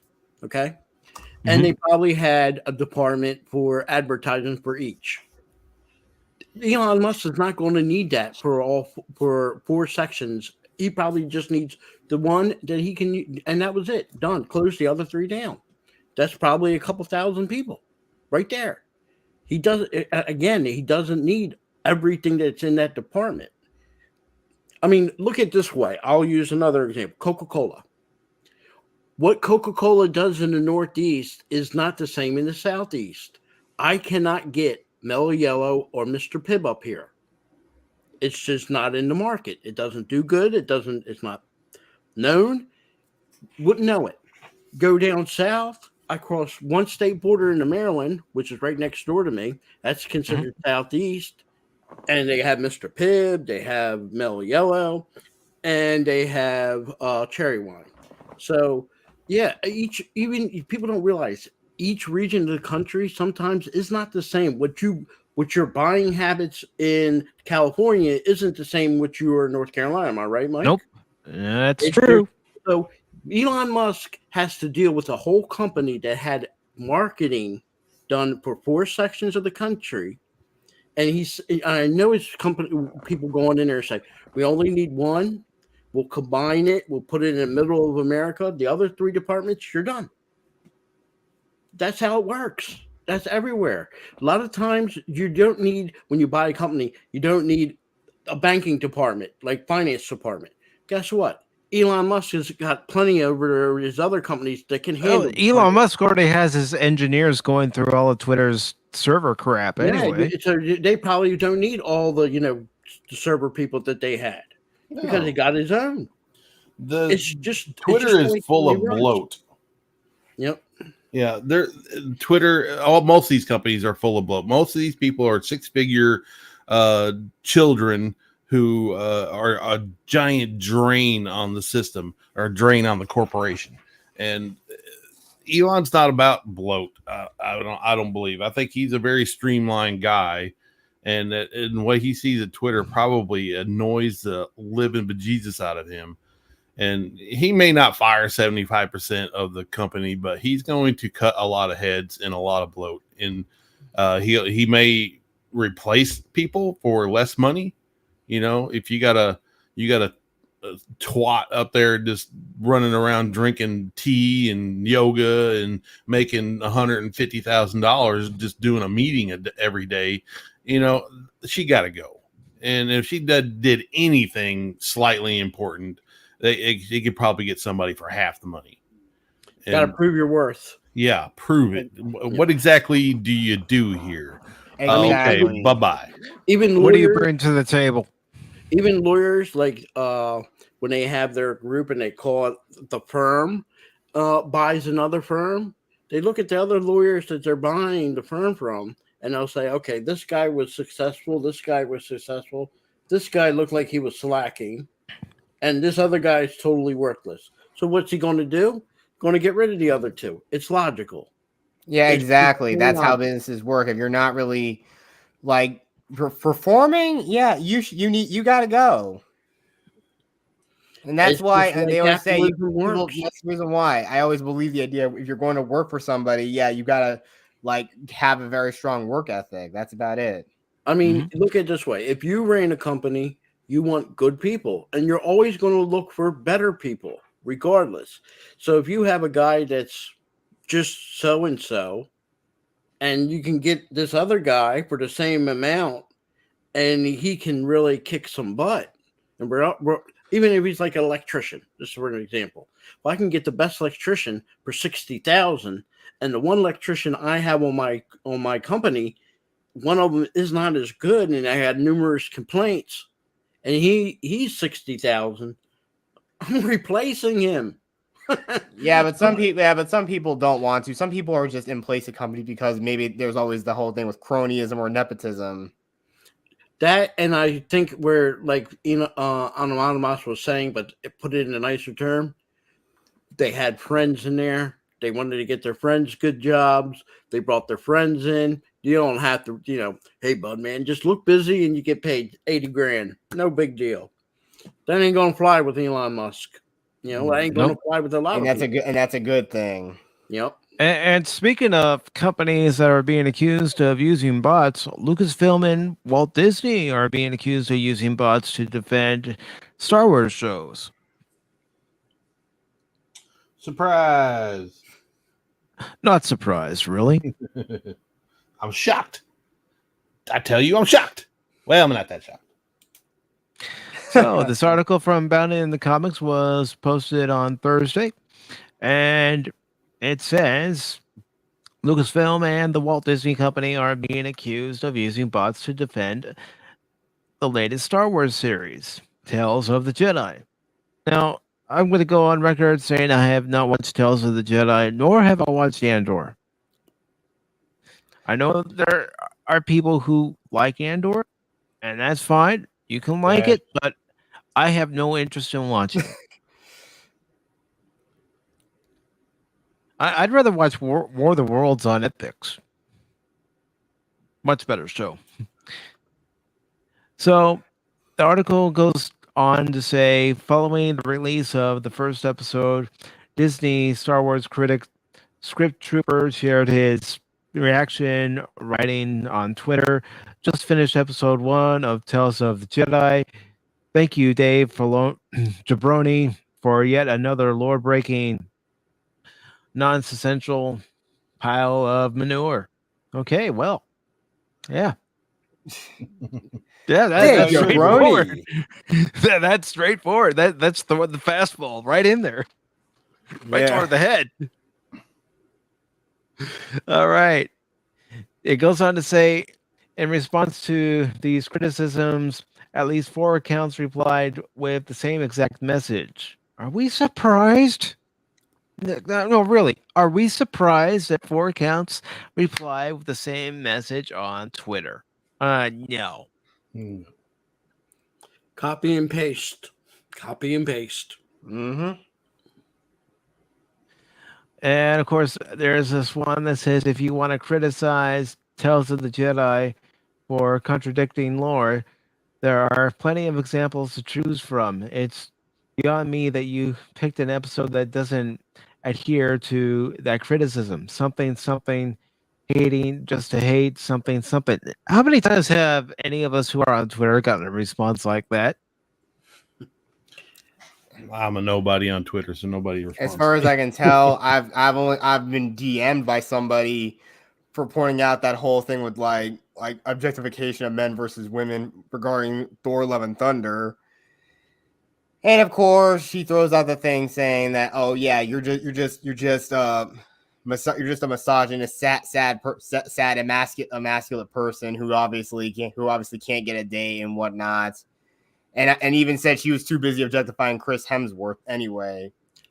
But again, the person who runs the account, yeah, that person looks like that person probably is somebody who looks like they're in their middle age. And this was a chick calling me this. You know what I find funny is I'm looking at this. I see the second copy and paste under Sacred Snow. Back up one real quick. Sacred Snow. Look underneath the name Sacred Co. Is that a hashtag? Oh, not a hashtag, but at SHITTR. Yeah. I'm looking at the handle right now. Disney, you do a wonderful job of hiding these known bots that you're using, but what a great word you're using right there. Says it all right there. Says it all. And of course, exactly. You really think that that's the thing. When you start up a Twitter thing, that handle is there forever. That's stuck. It's stuck that way unless you start a completely new account. Yep. And of course, the same things being said by Spider Mike. No, that's not me. For anybody who might be wondering, it's not me. That's your bot account. We know you, Mike. Jeez. Mike's too common of a name. I've said that many times in my life. Exactly. If Mike was to leave a bot name up there, it would be something like Leader One. The hero we what? Yeah, exactly. I mean, I changed my thing. You know what, Phil? You know what? Just for that. One shall stand, one shall fall. Why throw away your life so recklessly? And yes, Phil, you're Megatron. Megatron be Leader One hands down, no problem. I figured it'd be Chucky's plastic balls. Yeah, but like I said, I changed the thing above that. I mean, that's the thing that you can change, but the handle, it stays the same. Yep. Like I said, since it's like near the end of Halloween, throughout the whole month, I've been using this a plague doctor character I've been masquerading as, and even then for a lot of my videos I kind of masquerade as this Dr. Ian Vandenberg character. It was just really funny, just something you just do because I'm just trying to get in the spirit of the holiday. That's all I was really doing. So overall, Disney's butthurt that people dare criticize something that Dave Filoni made. Well, little hint to everybody, it's a Dave Filoni fan. Dave Filoni wasn't the first pick for the job by George Lucas. The first pick of the job for that position, George Lucas wanted the guy who did Samurai Jack, who did the 2 original movie episodes of cartoons. Yes, Genny Tartakovsky. That's a great idea. Heck, even like his own George Lucas wanted. And Mr. The guy who did Samurai Jack said, "Look, I can't. I've got a lot of work. I really don't have the time to do that for you." And he suggested that George Lucas look into Dave Filoni. But that was not the first choice to do the Clone Wars, was with him. It was with that guy from Samurai Jack. So just, sometimes the second pick, yeah, he did some good things, don't get me wrong. But Dave Filoni is not a leader. He's a follower. Sorry. Just my opinion. Yeah, in many ways. The only character he actually... How dare you say that about Dave Filoni, our savior, Phil? He and Jon Favreau are bringing Star Wars back to the promised land. You're picking and choosing stuff from the expanded universe. It's just an obvious thing here. And Jon Favreau, for the record, is not a Lucasfilm employee. He is hired by, what's his name? The CEO, what's that guy's name? JPEG, whatever his name is. JPEG or Iger. I believe he was hired by Iger. But he answers to him and the board of directors. He doesn't answer to the other people. Dave Filoni is number 3. There's 2 women. KK number 1. There's another woman number 2. Then it's Favreau. He's not. Well, according to the latest news, although I wasn't going to talk about it this morning, I'm just going to touch on it, is that supposedly, according to rumor, how many times have we heard this before? KK is being told she can't announce any new Star Wars projects, yada, yada, yada. Yeah. And for the last 5 years, she was supposed to be just there to sit the place and babysit. And then when her contract's up, she was supposed to go bye-bye. Well, yeah, none of that happened. Either she has some good stuff on some of these people, or Disney actually likes what she's doing. So yeah, I vote on the latter. Yep, I am with you. I vote both. So yeah, the same comments. It's like and then Script Trooper says team ups are cute. Especially when they're just regurgitating the same thing over and over again. And of course, the article at the end here says, and interestingly, former Disney CEO Bob Iger recently admitted that he believed a significant portion of Twitter's user base was not real and is indeed made up of bots when Disney was looking to acquire Twitter. Could you imagine if Disney had acquired Twitter? God, no. That should have definitely. If it really right now they're a monopoly, but if they acquired Twitter, if they buy anything else immediately, that should push them over the edge for being monopoly and cause that company to be broken up. It needs to be broken up now. I agree. Oh, I agree. They should. The 20th Century Fox deal was over the hill, over the limit. That went overboard. That should have never gone through. Nope. I could give them for the Lucas purchase film and the Marvel.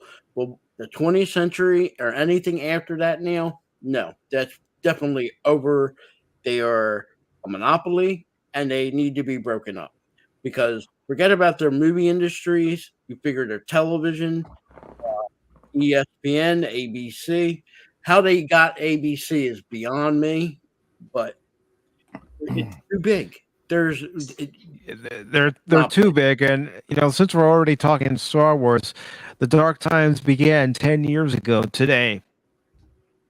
Disney bought Star Wars 10 years ago today. That's when the dark times began.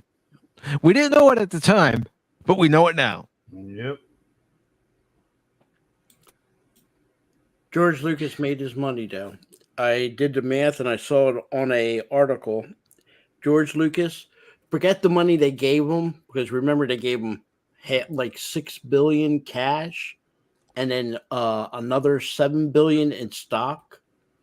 If he sold his stock today, he doubled. So it's almost 12 to 13 billion dollars just in the stock of Disney. So George Lucas he makes his money. He made more if he sold it earlier before the stock went down. Yeah.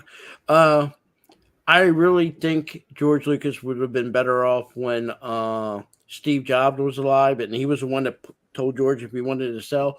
But I think Steve Jobs I think his company, I forget off the top of my head, not Microsoft, but Apple. I think Apple was the one that really wanted to buy Lucasfilm, and I wouldn't have had a problem with it because they're not really, that would have been the only involvement in the movie industry or entertainment. Apple would have bought Lucasfilm, made 3 movies, and only would let you watch half of it. Probably. Yeah. You kidding? There would need to be an update in the middle of the movie. Yeah, that's the whole thing. That's the reason why you don't ever trust Apple products, because literally it's all planned obsolescence with them. Yeah, and they don't let you do crap with your own device. They're tech Nazis. I hate them. I hate Apple. Exactly. But then again, they have like everything about them is like space aged or whatever. It's weird. Yep. Anonymous hates Microsoft. Was it I can't even say the word. Microsoft? No, Macintosh computers. Never had one. Not a Mac. I'm sorry. I don't care. I had care Mac. them either. I'm sorry. When you say Macintosh, I think of the old white beige. Me too. 1980s Apple. 1980s going into the 90s. Macintosh computers. That's what I think of. Yeah, I've owned Macs before. I remember seeing some school computers that were those weird like Mac ones that were like really big and fat. They have those weird neon colors on them. They weren't weird. They weren't weird. Yeah, youngin. That was an iMac. My school had IBM. We must have been an odd couple there. So yeah, there was my school had a combination of Apple and IBM. Yeah, there were those iMac computers, and then you had of course, you had some old IMB, and you had Compaq too as well. Those big Compaq monitors. Compaq and Packard Bell, baby. That's where the money was at. I didn't see much for the Tales of the Jedi. What I saw, it was okay. I'm being honest. They can make the greatest Star Wars movie, but after what they did with Boba Fett and Obi-Wan, I really don't care. Yeah, you mean the book of Bob A. Fett?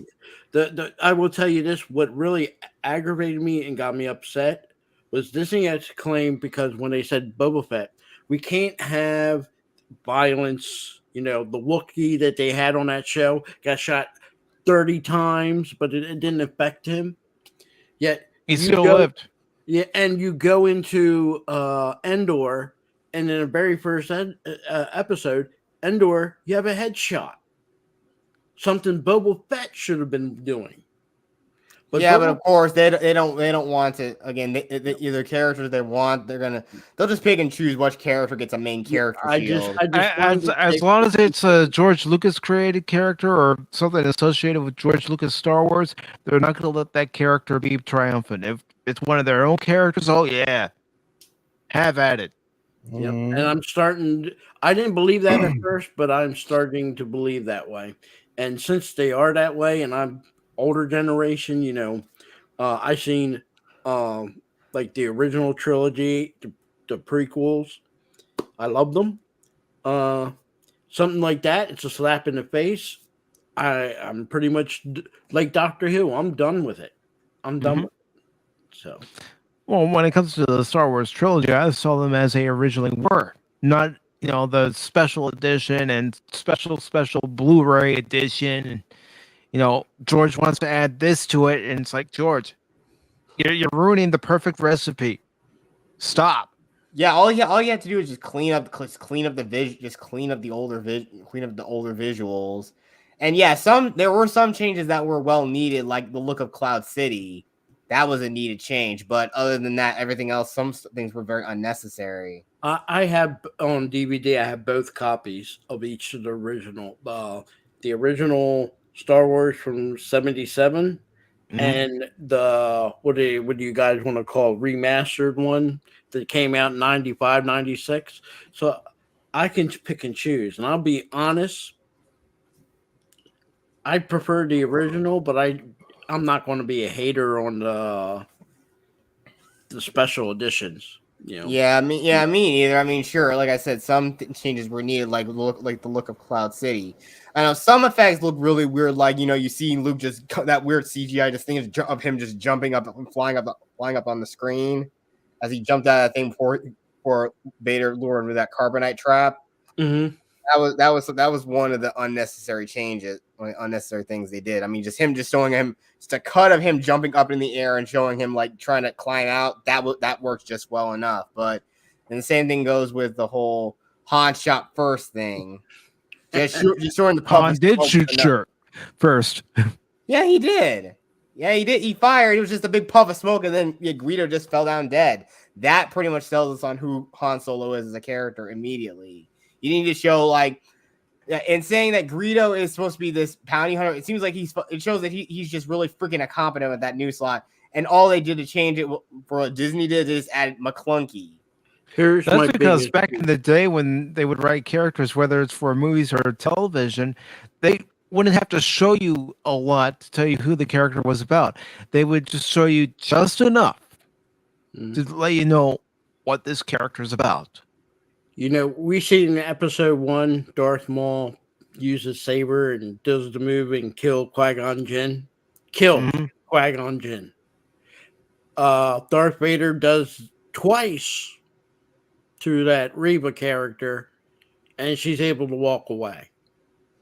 Yeah, exactly. It barely show any dismemberment from lightsabers anymore. It's just a cleave across it's either just cleave across the chest or it's just everyone just gets cleaved. Heck, even if you hit them in the head, yeah, it doesn't really they don't show it like getting cleaved off or anything. It's just like a very, very harsh burn to the neck that obviously killed them. The other hey, Vader, I think you need to recharge your lightsaber. It's not cutting through. It's not doing its job. Yeah, and that's the whole thing, though. Sith lightsabers are actually supposed to be technically more powerful than Jedi lightsabers. The thing that gets me, and I don't mean to say this to divide the community of Star Wars, which is already divided. There's enough pandering to the prequel fans. Okay? They throw everything in the prequels, and they're bringing everything they can. They cannot let the prequels go. And I'm not talking sequels. I'm not talking OT. Prequels. If you notice, when everything goes bad, they're gonna pander. No, they don't need to pander. You guys already lost me at that point. Anything you talk about the prequels is not gonna bring me back. If I wanted to see prequel content, I just watch the prequels. Yep. Exactly. I would say this: what the fans have been wanting, and which they have not give us the time between Luke after the Battle of Endor and that whole gap in time there. Not prequels, not before the Battle of Yavin. We want that time from not what we're seeing in The Mandalorian either. No. Yeah, exactly. But we have that, but unfortunately they've rendered all that non-canon. Dark Empire, which is basically which was bastardized with Rise of Skywalker.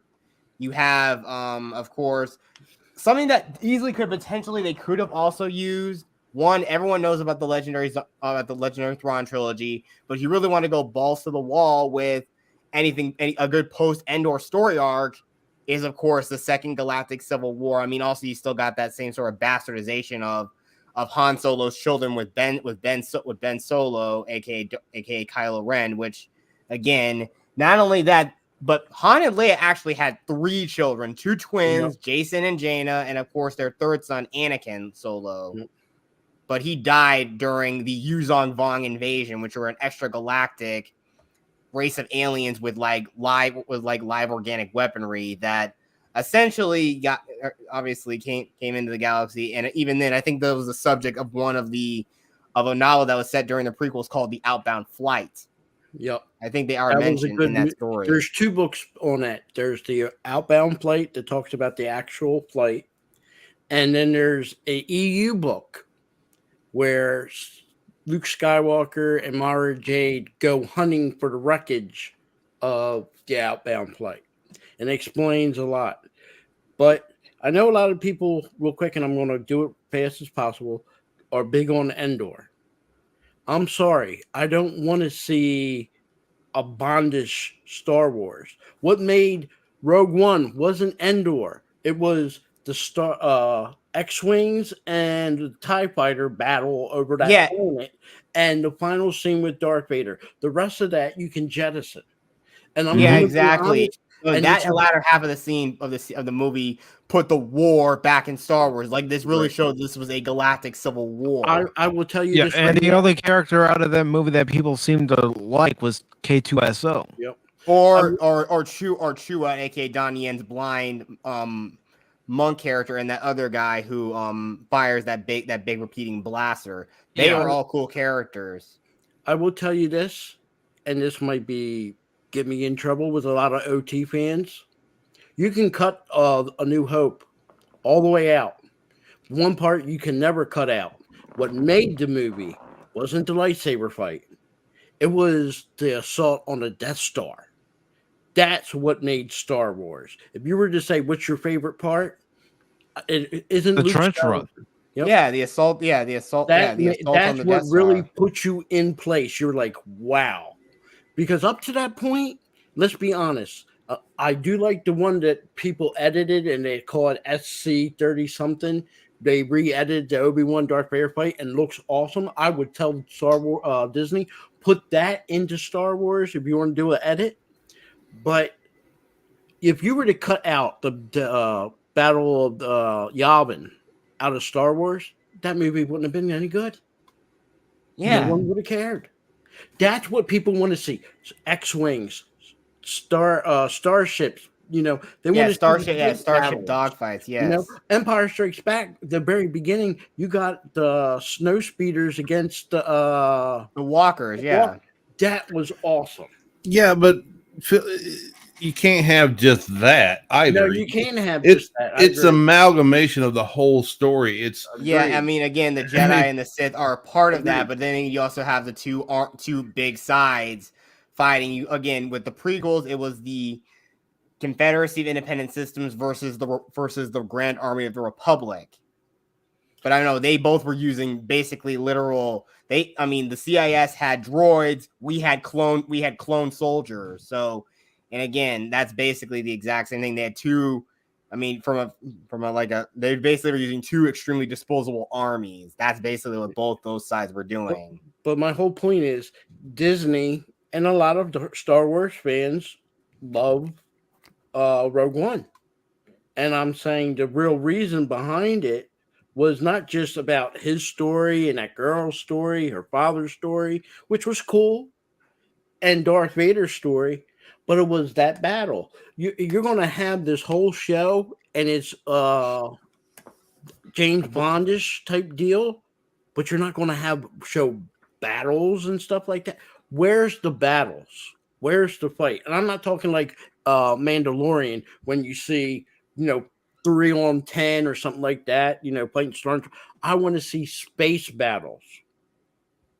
We really didn't even get space battle. If you watch, I never watched it, but I've seen the clip of the last Star Wars movie, real movie, Episode 9.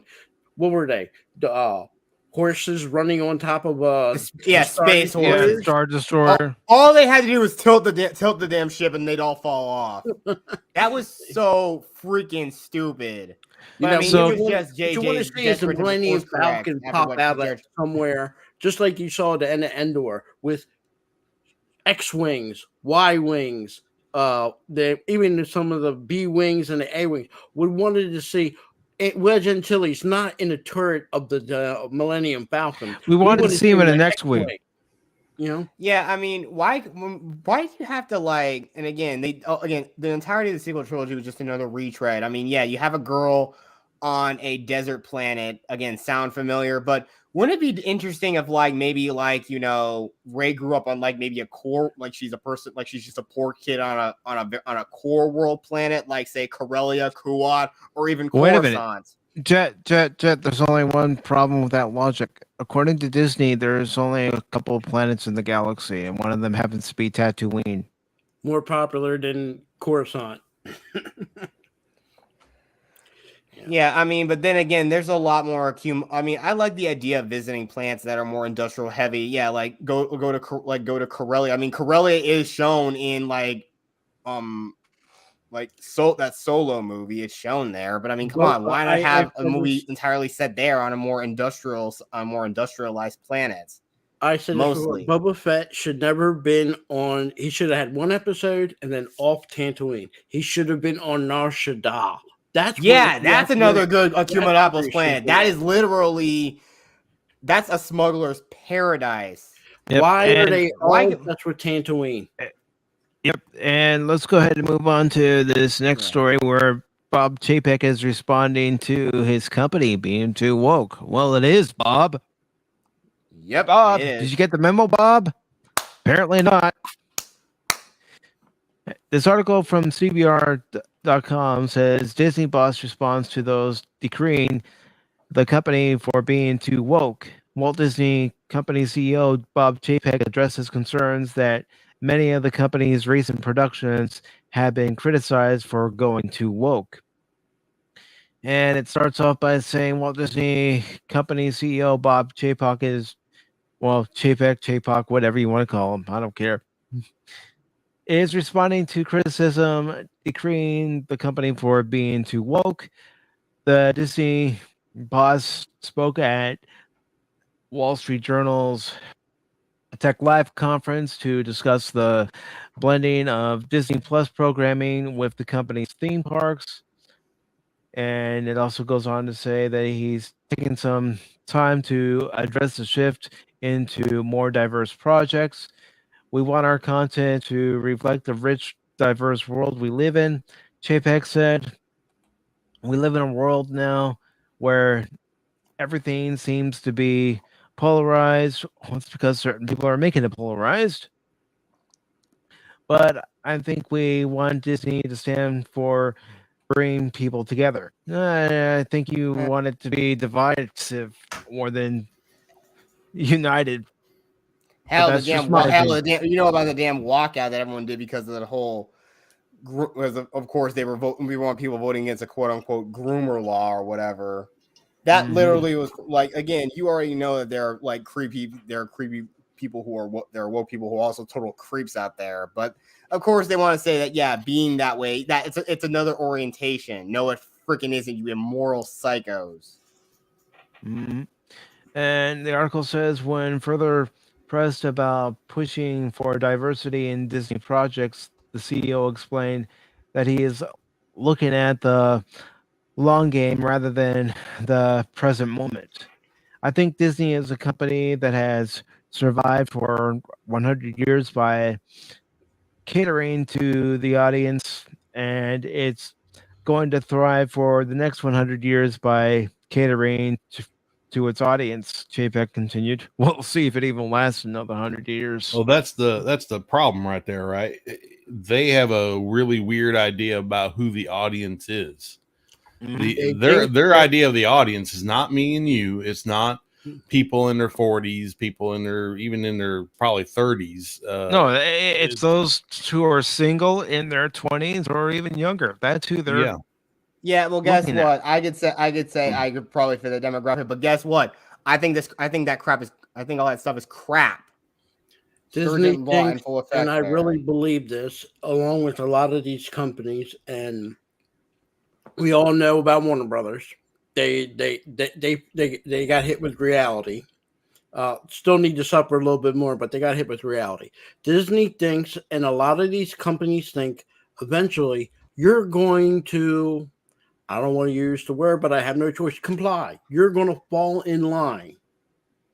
What they might realize is, no, that's not going to happen. People aren't going to fall in line.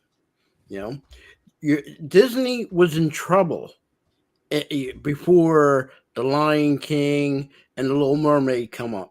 Late 80s, early 90s, Disney looked like they were going to get bought out and taken over themselves. It is not your father's or grandfather's Walt Disney. It's not. And until there's a change, it's not going to change. It's going to play. We're going to keep throwing it out there until you comply. You're going to eventually fall in love, or you're just not going to watch. And what you're seeing now is people aren't watching. I heard a bragging about Endor being popular, but they don't have the views compared to what they had even when Boba Fett was there.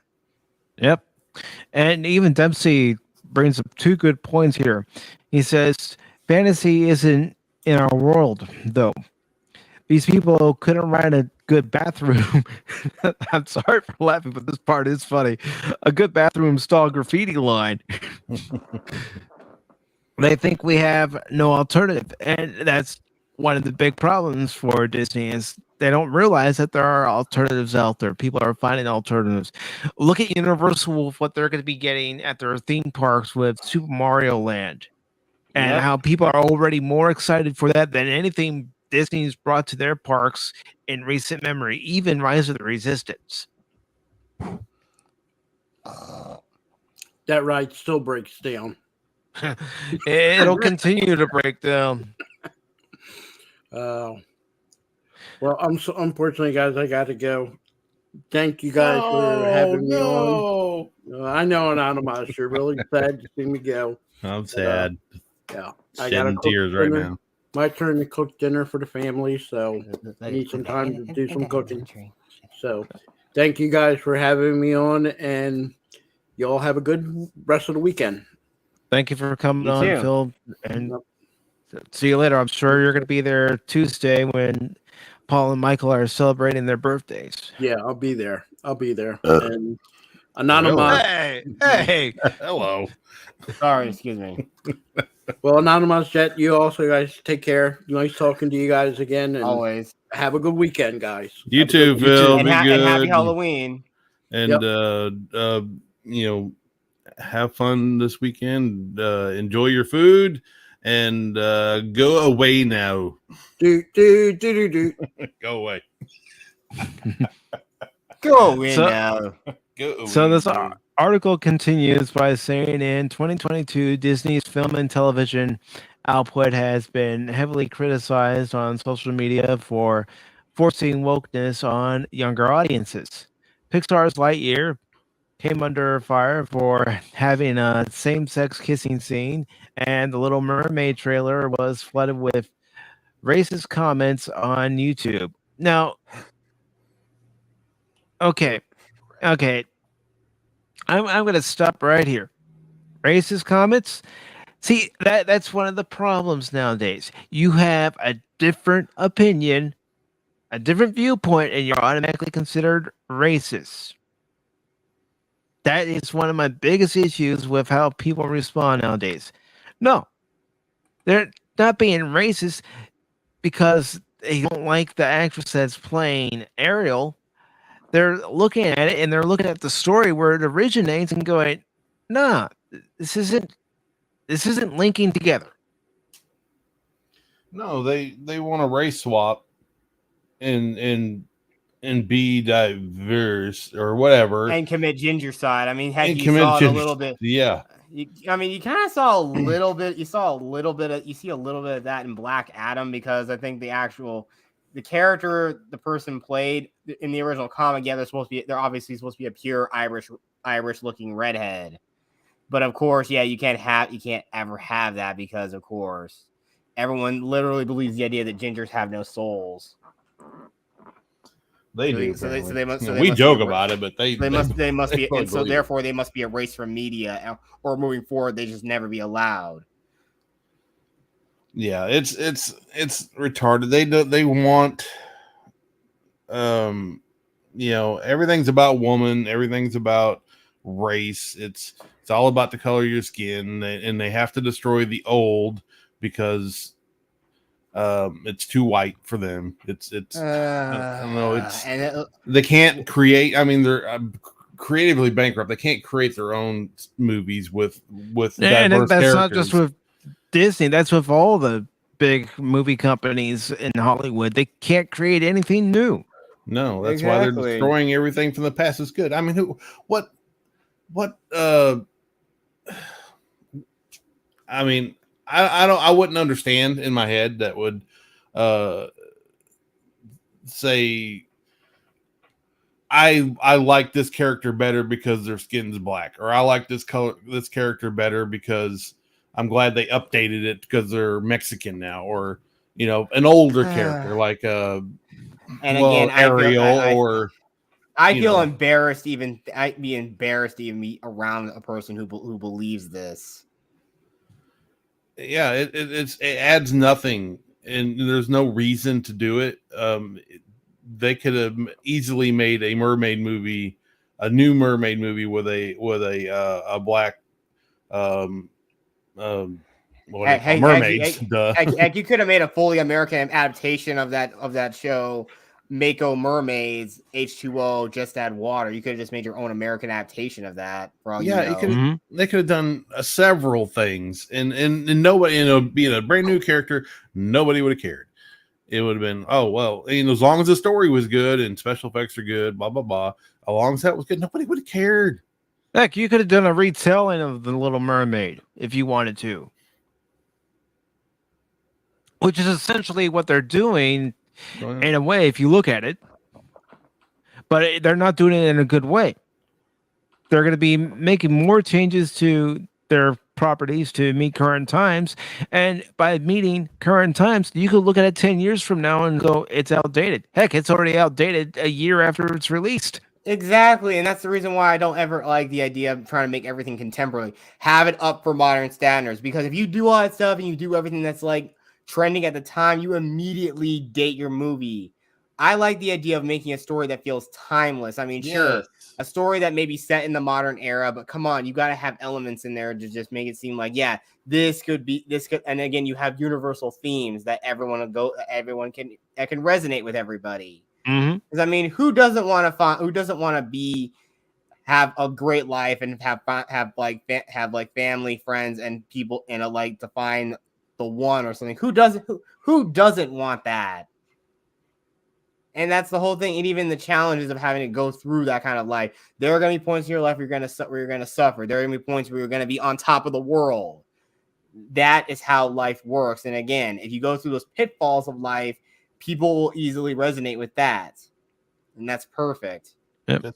I mean, look at this rumor right here from Cosmic Book News saying that Dr. Doom is not going to be the villain of the Fantastic Four movie. Oh, great. This is already a sign of trouble. Heck, Julian McMahon did a great job being Dr. Doom, even though he lacked the accent. But hey, he did a good enough job. I will say that, because I like those movies. So he's not going to be in the movie? Dr. Doom's not going to be... Another Fantastic Four foe could be the bad guy of the movie that ties into Feige's multiverse sagas. What this subheadline is saying, and it goes on to say, more rumors surface regarding Marvel's Fantastic Four movie, as it is claimed Dr. Doom is not the villain of the film. Well, you can't have the Fantastic Four without Dr. Doom. Sorry. Or maybe even Galactus. I mean, but I know, again, that was the one thing about those older ones that they kind of screwed up. Hell, they really did him dirty in that Fan Four Stick movie that was directed by Josh Trank. Yeah. And the article goes on to say it's been thought Dr. Doom would be introduced in Fantastic Four, possibly as the villain, and then eventually go on to be the villain of the Avengers Secret Wars movie. However, according to Jeff Snyder via YouTube, who also dropped the Vision Quest series info and first details surrounding all the problems about Blade, Doctor Doom is not the villain and won't even have a large role in the movie. Snyder says Victor will likely be introduced in the flick in a mid-credits or post-credits scene. And it goes on to saying Molecule Man could be the villain of Fantastic Four. Regarding who the Fantastic Four villain will be, Snyder doesn't have any info, but speculation has offered it could be Molecule Man, who first appeared in Fantastic Four number 20 in November 1963. What is particularly interesting about the possibility of Molecule Man as villain of the Fantastic Four movie is that it connects with Kevin Feige's multiverse saga. In the comics, Molecule Man has the power to warp reality itself on a multiversal scale. Doctor Doom, again in the comics, has even described Molecule Man as a multiversal composite entity, a single creature that manifests fractions of its entire being in each universe of the Marvel multiverse. And of course, they got that information via Wiki. And it goes on to talk about the Doctor Doom rumors. No casting has been announced as of yet, but recently, so the rumor that Adam Driver might be up for either Doctor Doom or Reed Richards. It has also been claimed Ryan Gosling might play the leader of Laturvia.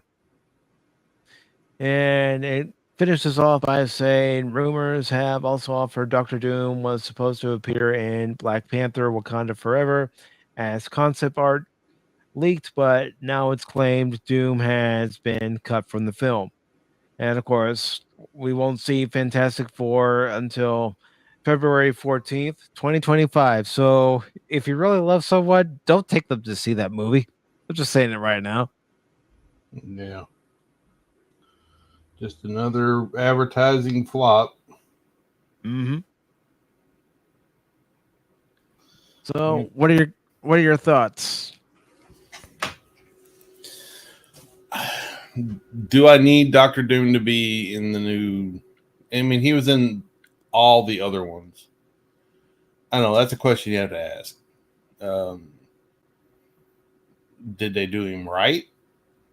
Obviously, in the third movie, they did not do him right. Yeah, They didn't yeah, do any of it on the right. Fan Nope. Stick one, yeah, they did him dirty, but at least he actually truly felt like a villain in the first two ones that had like Michael Chiklis as the Thing, which again, he was a fan of the character, so I'd say it was perfect casting on their part with him.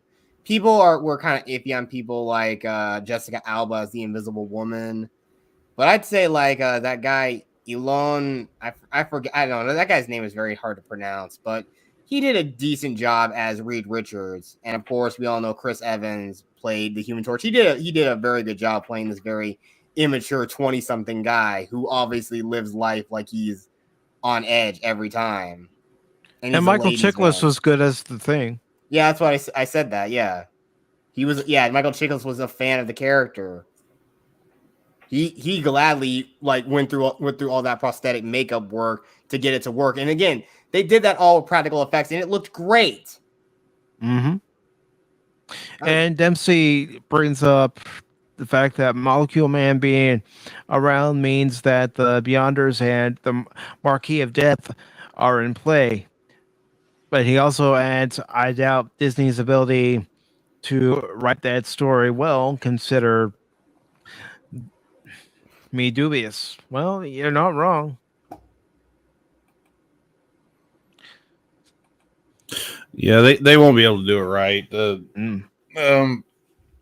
I don't know a ton of Fantastic Four stuff. I mean, I never got to read that comic, but but I saw cartoons. I saw, whatever Fantastic Four had as far as that, media goes, visual media, I guess, except for comic books and the crossovers. I read the Galactic Storm, all that stuff, but so I don't know all of their villains, and I couldn't tell you which one would make the best villain. Obviously, Doom is top number one, obviously. Yeah, I mean, he's like he's an iconic villain that even like people like the Avengers have had to go toe to toe with him, and even Spider-Man. He's everywhere. So yeah, Doom was number one, but they've done him 3 times already, and one time pretty good, second time not so good.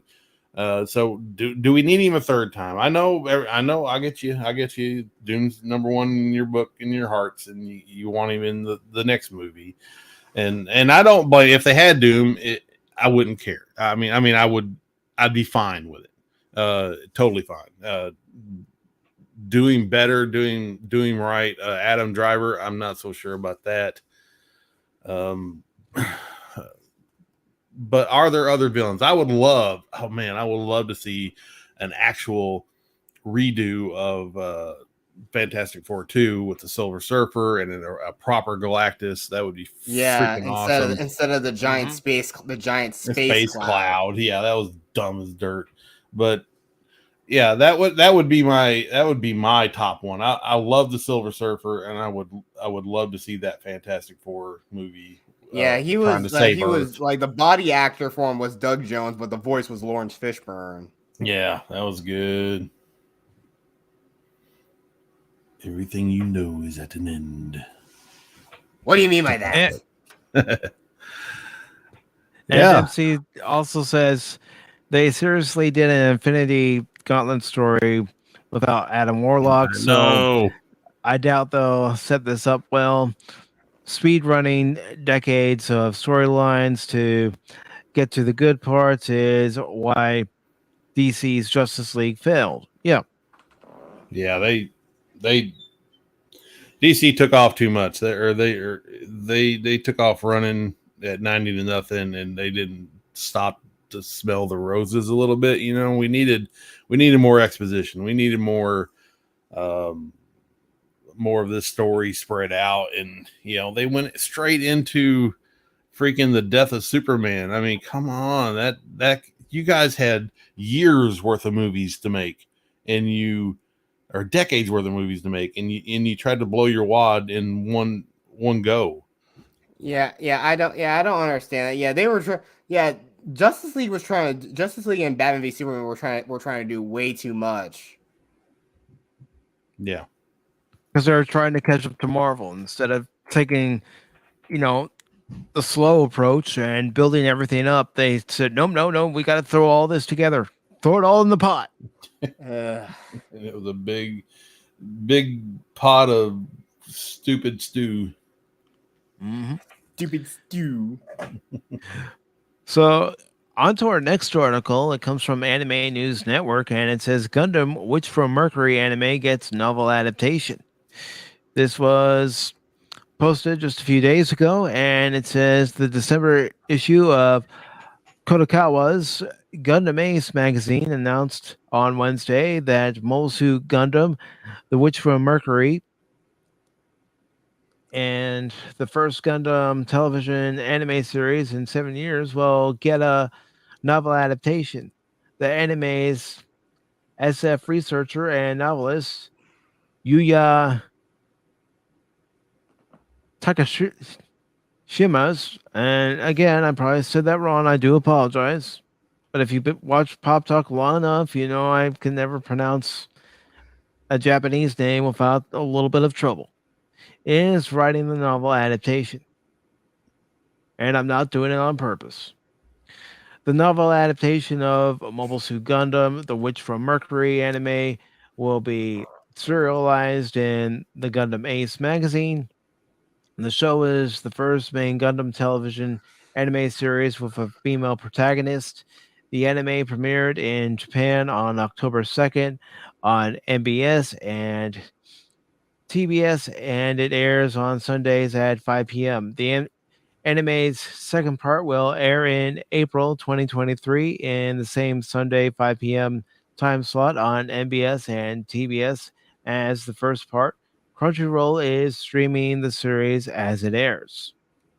Mobile Suit Gundam, The Witch from Mercury Prologue, the prequel episode for the show, debuted on the Gundam Info YouTube channel outside of Japan on September 1st.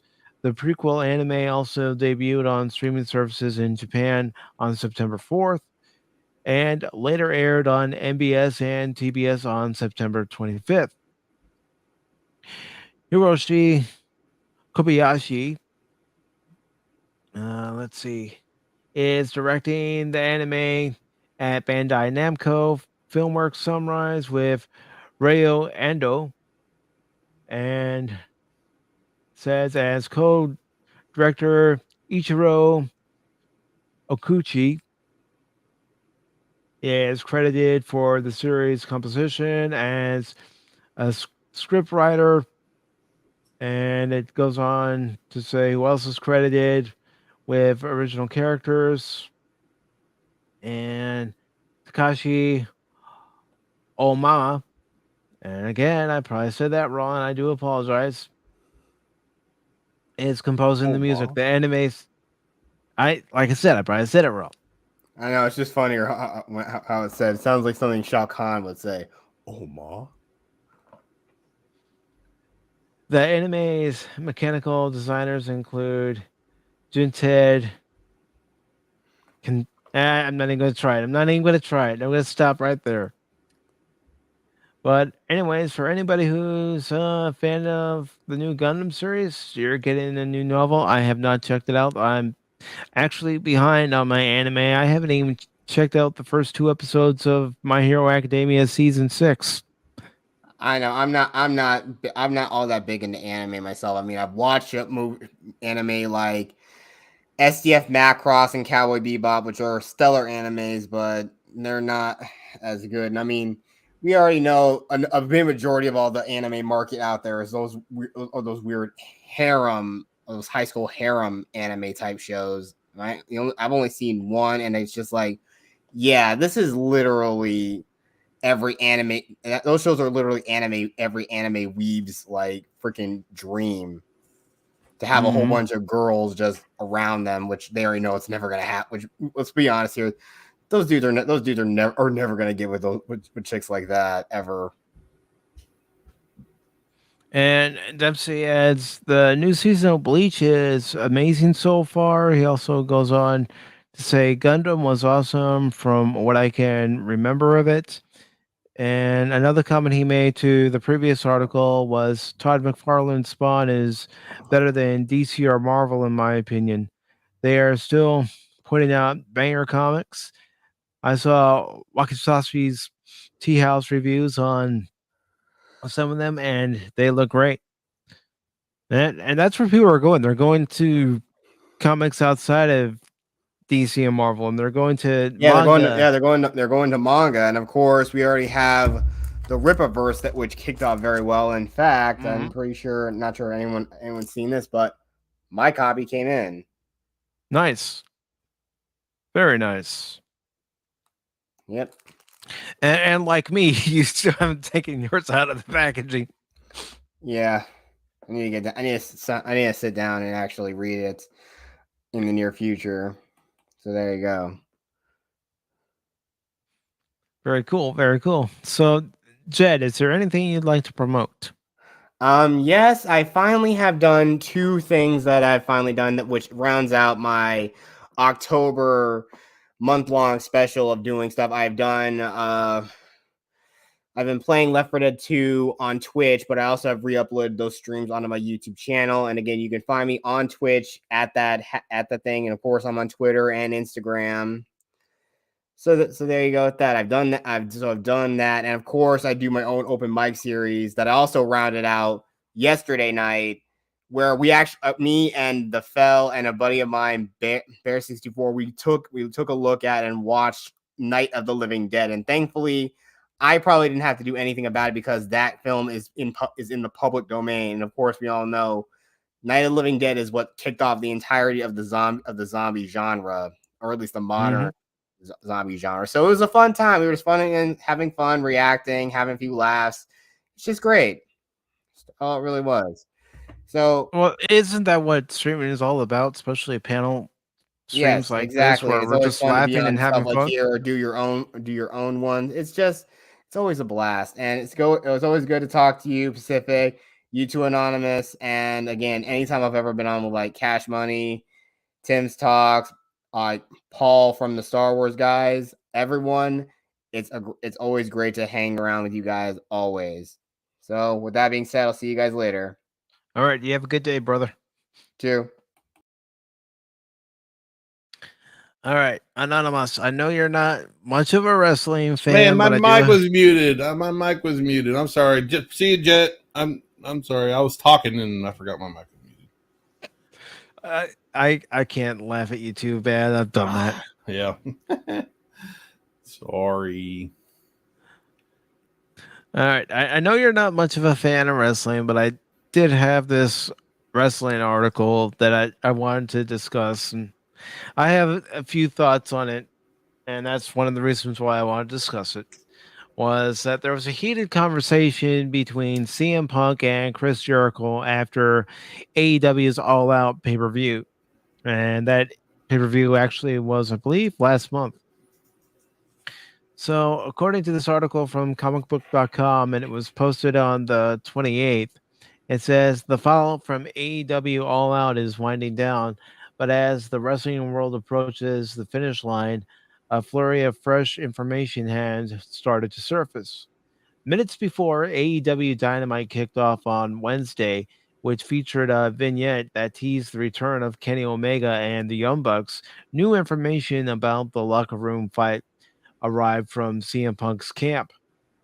The report claimed that when Punk's locker room door was kicked in, it accidentally hit Punk's dog Larry, resulting in 2 teeth needing to be removed. Hours after the story dropped, another report came that called it a total fabrication. Sorry, I lost my place. Now, another report has arrived that details an exchange between Punk and Chris Jericho that went down shortly after the locker room fight. Fightful Select reported that Jericho confronted Punk and called him a cancer to the AEW locker room. Well, that's because all he does is whine and complain.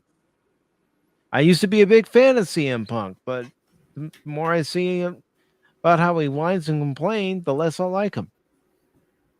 The report also added that Jericho said Punk had been detrimental to the company. Punk's response to Jericho's words was not completely caught, but he essentially told Jericho that the situation was not his business and that he should leave. Fightful reached out to multiple parties regarding this exchange. While Jericho and AEW did not respond, sources close to Punk did confirm that the conversation occurred.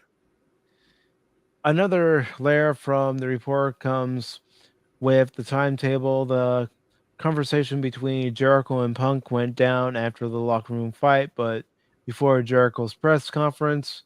Based on time codes in the AEW All Out press conference video on AEW's YouTube channel, the locker room fight and Jericho's subsequent conversation with Punk went down within 25 minutes of Punk's presser ending. It's also worth noting that at the end of Jericho's press conference, he can be seen whispering to AEW President Tony Khan that some crap just went down. In the weeks following AEW All Out, Jericho has been praised for his demeanor and his work as a locker room leader. This behavior went over well with the company as Jericho recently signed a contract extension with AEW that will keep him in the company until 2025. I guess the simple answer is why not? Things have been going so well in the company, and I really do feel that this is my company, Jericho said regarding his decision to resign with AEW. It's tattooed on my heart, so to speak. I've been here since day one, and there's really no reason not to be here continuing forward. When AEW first started, I think basically it was Chris Jericho and a group of very talented people that might not have been as well known. Within 3 months, that changed, and now within 3 years, we've got at least a dozen, maybe 2 dozen of our own homegrown stars that came into their own on AEW television. Jericho defends his Ring of Honor World title against a mystery opponent next week on AEW Dynamite. But the whole reason I wanted to cover this is because one of the reports from a wrestling website says that Punk was still complaining about the fact that even though he got a main event spot at AEW All Out defending his title, he was still whining and complaining. That's one of Punk's biggest problems is he whines and complains a lot. Yeah, nobody likes that. I mean, the most annoying thing is about a person would be the part where they constantly are just never happy, always complaining about their life, about their situations, always complaining about things that's happened, or they, the whole world did me wrong, blah blah blah, and they bring it up every 10 minutes, and it gets, that kind of crap gets old. We don't want the, I could say some choice words, but I can't, I won't. But we don't like the babies. They're annoying, and it's off-putting. It turns your switch off, and you just want to recoil from them. And I get it. Yep. And I'm sorry, but CM Punk, you're not that big of a star, dude. That may just be my opinion, but you're not a household name. He is in his own head, though, probably. Yeah. That people let that crap go to their head, and they think they're bigger than what they actually are. And that's going around a lot. Mm-hmm. In all forms of entertainment, even on YouTube, there are people who get full of themselves because of all the notoriety. Yeah. It's like, they could use a little humble pie sometimes. Mm-hmm. Nothing can touch me. Oh, yeah? Just watch. You may have it all today, but it could be gone tomorrow. Yep. That's right. Just you take everything in life with a grain of salt, because it could end at any moment. Just like that. Mm-hmm. We're not promised tomorrow. Nope.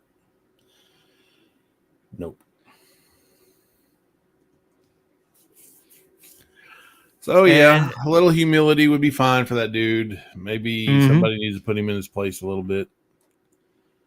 Yep. And Dempsey, and I'm going to go ahead and promote it because Norporeal has been a big supporter of this channel as well, and I support him, is that tomorrow night, Norporeal is having a stream on the original 1978 Halloween. And if there's any streamer I know of that's big on the Halloween movies, it's Norporeal Lifeform. Although he didn't like this last one. And I can't blame him. Everything I've heard about this last one, I can't blame anybody for being disappointed. Yeah, I didn't hear good things. In Nerdpoil, isn't that the guy that played the Thing in Fantastic Four? Yeah, Michael Chiklis. I knew he looked familiar. He'll get the joke. Yeah, I know. He's heard it before. I'm just saying that for anybody that's new here, and where they might be thinking we're just picking on Nerdpoil. Well, we are, because he's heard that joke before. Need to be all right. Yes. Nerdpoil is friend. All right, so I have one more story for this afternoon's edition of Pop Talk. And it's Kevin Feige's reaction to James Gunn's new role at DC. He's probably thinking... I just noticed this. He looks like freaking Colonel Sanders. Like a skinny Colonel Sanders. It just popped in my head. I'm like, holy crap. Now that you said it, that's all I could see. That's right. I'm telling you. Oh, that's terrible. Dude, you need to change that look real fast. Well, I don't know. If he knows how to, make Kentucky Fried Chicken, that's figure looking good. Well, if he can make the chicken, I'll be fine with it. But man, that's not a good look for him. Nope, not at all. So this comes from Superhero Hype. It says Kevin Feige shares his reaction to James Gunn's new role at DC. It says for the last 14 years, Kevin Feige has had such an incredible success at Marvel Studios that Warner Brothers was openly looking for a Kevin Feige of their own to run DC films and TV shows. Earlier this week, that search ended with James Gunn and Peter Safran being named the co CEOs of DC Studios. Before directing the Suicide Squad and creating the Peacemaker series at DC, Gunn directed the first two Guardians of the Galaxy films for Marvel. And as Feige playfully pointed out last night, Gunn still has some Marvel work to finish. The Hollywood Reporter caught up with Feige at the world premiere of Black Panther Wakanda Forever. That's where Feige expressed his support for Gunn without missing a chance to plug some of Marvel's upcoming projects. Goes on to say, I speak to James almost every day. We have a wonderful thing called the Guardians of the Galaxy Holiday Special coming out, said Feige. We have a wonderful thing called Guardians of the Galaxy Volume 3 coming out in May. How he'll have any time to work on DC until May, I don't know, but once he does have the time, I'll be very excited. I'll be first in line. By coincidence, the news about Gunn's new role broke just hours after Marvel released the trailer for the Guardians of the Galaxy Holiday Special. I still haven't seen that trailer. I don't know if It's not good, dude. yeah. I was gonna say I don't know if I want to with everything that we've recently seen from Disney and Marvel. And it's unclear how much is left to be done on the special and the next Guardians of the Galaxy. Gunn and Safran are slated to begin their new jobs on November 1st, so that starts Tuesday. But I'd rather go to the Star Wars Guys channel, talk a little Trek, and then help Paul and Michael celebrate their birthday. That's what I'd rather do. Mm-hmm. Yeah, yes, that's a shameless plug for Tuesday Night Trek. How much they paying you, Mike? How much? They're How much not would paying you- me anything. I'm doing it in my own free will. Oh, so you're cheap. I get you. Yeah, I work for peanuts. Yeah. It's good. It's good. It says under the terms of their deal, Gunn and Safran can still direct and produce films, but only for DC Studios. Presumably, this means Guardians of the Galaxy Volume 3 will be Gunn's last Marvel movie. Well, obviously. Yeah, they don't want to be double dealing. They don't like that. They're competition. Yep. Are you looking forward to seeing what James Gunn will do with Marvel Studios? Let us know in the comments below. Well, everybody, let us know. Are you excited about the possibilities for not just their film, but their television division under James Gunn and Peter Safran? All I could say is they can't do any worse than Kevin Feige. They have two guys, which I've said before, is two heads are better than one. If you let James Gunn go on his own, he's liable to do something crazy and stupid and ruin some stuff. But when you got two guys, or two or three at least, you have a committee. You have people to rein the other ones in when they get out of hand, and that can happen really fast. And so when Kevin Feige's on his own, he is effing everything up. He got nobody, which he had during phase 1, 2, and 3, and they reined him in. Other people may have got a little crazy, and they just reining each other in. They were putting each other down for doing stupid stuff, and most of it turned out really well. But once they took away that, Kevin Feige, I'm king retard, and I could do whatever I want, and look what he does. The Marvel's all female now. Everything's woke intersectional feminism. It's it's crap. And Gun's no different than the rest of them. Nope. He may have a little bit more sense of adherence to the comic books or the superheroes lore, or he has done a good job with the Guardians of the Galaxy, but he's done some weird crap too. So I'm hoping the two heads are better than one idea comes into play here, and they do a much better job than what Kevin Feige has done. But if you get a chance, might go watch the Guardians of the Galaxy Christmas special thing. It's really not that good. It's kind of goofy, and I don't know if it's meant to be goofy, but it looks kind of stupid. So, but that's James Gunn too. So who knows? Hope for the best, expect the worst. You won't be disappointed.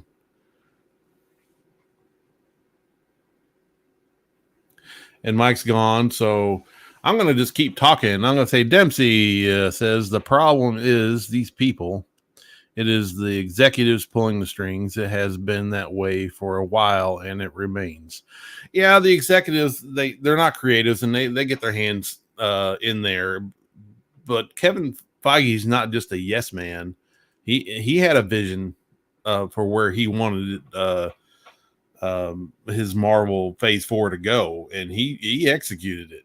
And I'm sure Disney and the SJWs in there have a loud voice, and they got some of their way too. But Kevin Feige's on board. He's fully on board. There was no give and take. It was just yes, ma'am, yes, sir. What are we gonna do here?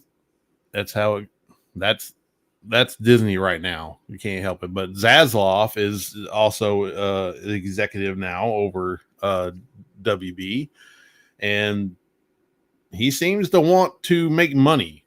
He seems to want to make something actually halfway decent, because he knows his company's going down the hole, and he's got to save it. So hopefully, if he's not a creative, obviously, but he has to set up some sort of guidelines. You can't cross this line. You can't go this woke.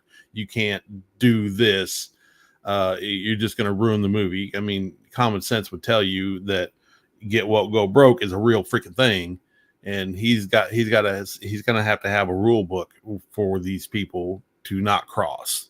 And that's where the executives have to step in, because it's their money. They're just Gunn's just an employee, and giving him free reign over your IPs is a stupid idea. You have to have some sort of rules set in place to make sure that they don't ruin you like Feige is doing to Marvel. Absolutely. I mean, we're already seeing how bad Marvel Phase 4 is, and it's soon to go into Phase 5. And Dempsey brings up a point here by saying the problem is these people. It is the executives. You were gone, Mike. I read that for you. I was struggling to say things, so I read old Dempsey there. Sorry. That's all right. I had to take care of something real quick. That's fine. I think I covered very, very well. That's my first time. I appreciate that. And he does add also, I don't know that they can't all be bangers. Some of the stories aren't good from even the best authors, creatives. So a little slack does need to be given. Sure. Yeah, I understand not every story can be the best story out there, but still, from what we've been given, and I'll use She-Hulk as an example, what we're being given isn't very good. And when you have executives for that show attacking fans and the star attacking fans, it's like, so you really don't want people to watch your series, do you? No, you don't. not the people, not certain people. They don't want certain people to watch their show, and they know who they're referring to, and they want their people to watch the show, which their people don't watch the show. Their people are they don't give a crap about She-Hulk or the Eternals. So they would be fine if they can make money, make a profit off of all the SJWs out there and weirdos, but they can't because those people aren't tuning in. They're few and far between. It's come Billy Eichner, straight people don't need to, or screw you straight people. Here's a complete homosexual movie in your face. And guess what? He can't make money off of just homosexuals coming to watch his movie because there's not enough of them, and nobody wants to see that crap. Even homosexuals didn't want to see that crap, and that's the big thing. They're so full of themselves. They think they have a gigantic audience when they do not. They all think they're invincible. Yeah, let's bring that up too. They think oh, this won't hurt us. That won't hurt us. Yeah, well, people will turn away. People will stop subscribing to your streaming services. And I know I brought it up earlier, but people have said to me, Mike, you've got to watch Andor. I think you'd like Andor. I'm done with Star Wars as it is right now. I'm done. There's nothing about Andor that could draw me in. There's nothing. I as much as I hate to agree with Phil, I kind of got his point about the space battles and stuff. Yeah, it's Star Wars. You want to see the wars. Yeah, I understand. I don't mind a good story within Star Wars that's different than from Luke and Han and Leia, and I'm fine with that as long as there's some good action, space battle or it doesn't even have to have a lightsaber fight. I'm fine with that, but there has to be some sort of the war. And yeah, I'm the guy who absolutely dies for the dog fights in space, the X-Wings versus TIE fighters. I mean, when those came out in like Return of the Jedi, I almost peed my pants. It was so good, back there when I was a kid. I loved it. I still love it. But I'm also a man who likes a good story. If you can present to me a good freaking story that's riveting within that universe, I'll watch it 15 times, or 100. I mean, I watch freaking Star Wars over more than I lost count. It's more than 100. Yep. So I do enjoy the space battles, but I enjoy a really good story more. A really good thought-provoking story is what will draw me in. Yeah, and I don't see that in Andor. That's the weird part. That some people say, yeah, it's they're entertained, but is it something that's, if you're not going to have giant space battles or the walkers on Hoth or something to that effect, if you're not going to have that, is the story riveting? Is the story super entertaining? Does it draw you in? Like, I know a lot of people like House of the Dragon because the story is freaking awesome for them, and that's great. I'm happy for y'all. That's not my bag, but that's what I would love out of Star Wars. But I don't think we're getting it with Andor, and it's not attracting me. And even Dempsey says if Star Wars writes a set of characters and circumstances that I care about, I would watch. They just haven't done that since Disney took over. No, and speaking of characters and circumstances, that's what's drawn me to the World World series on Epix. Is because it has a set of circumstances and characters that you're getting to know. And these characters aren't perfect characters. They're flawed. And you're seeing them go through this trying time. And that's one of the things I like about the series. Is it? I got a question for you. Is it like a Walking Dead sort of? It is sort of like it because there are so very few humans left alive, and you have these small mechs that move like animals that go after any human that's alive, and they have these things that come out, and every time these things come out, especially when you get a close-up shot, and it's how these mechanical creatures actually kill humans, it's creepy. Well, it's not that. I'm talking like the feel of Yeah, like they got to worry about other it has humans. yeah, it has the feel of, other humans coming along. What are they going to do?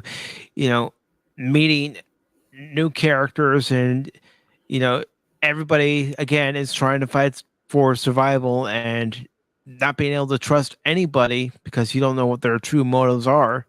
Because again, That I freaking hate that, man. I bowed out of Walking Dead, mid. Well, I came out third, fourth season. I got sick of that. It's like people can't work together. It's like every time they meet somebody, somebody's getting killed. Anybody with morals gets killed. Anybody, nobody survives. But when I bowed out, I was just wanting everybody just to die. Just kill the human race. I'm over. I'm done. And because there's no hope in this show, and I want hope. I want people. If you're fighting an alien, you don't know you're not fighting your true enemy. Why are you making a show where you're fighting other human beings when you got another enemy out there trying to kill you? Everybody should be like bounding together to save the human race and fight the real enemy. There should be a coalition. There should be consensus above anybody, and draw together as human beings to I think that's what the first season was trying to lead up to. I haven't watched the second season, so I can't tell you about the second or even the third season that's currently going on. I can only tell you from what I've seen from the first season. So once I get into the second season, I'll be able to tell you what else they build upon that they started in season one. And of course, I do want to say hello to the Padawannabe who says, I went back. I did not hear the song. Anonymous. I know. Sorry. But there are some people who do expect to hear the song. And it's not a complete episode of Pop Talk without it. I'm sorry, man. Dang it. Anonymous. Anonymous. Anonymous.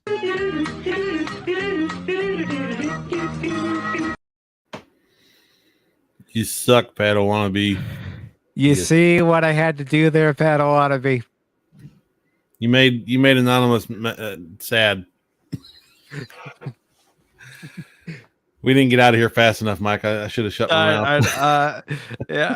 I blame myself. I started the whole thing, and now viewers expect to hear it when you're on.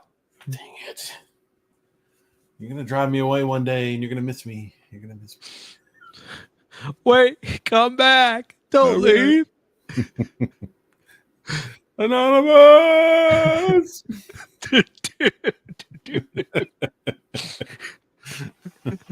I shouldn't have played the song as many times as I did.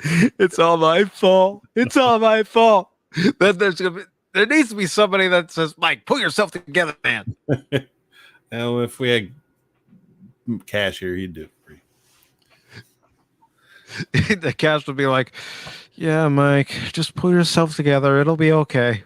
Man, but see, these people.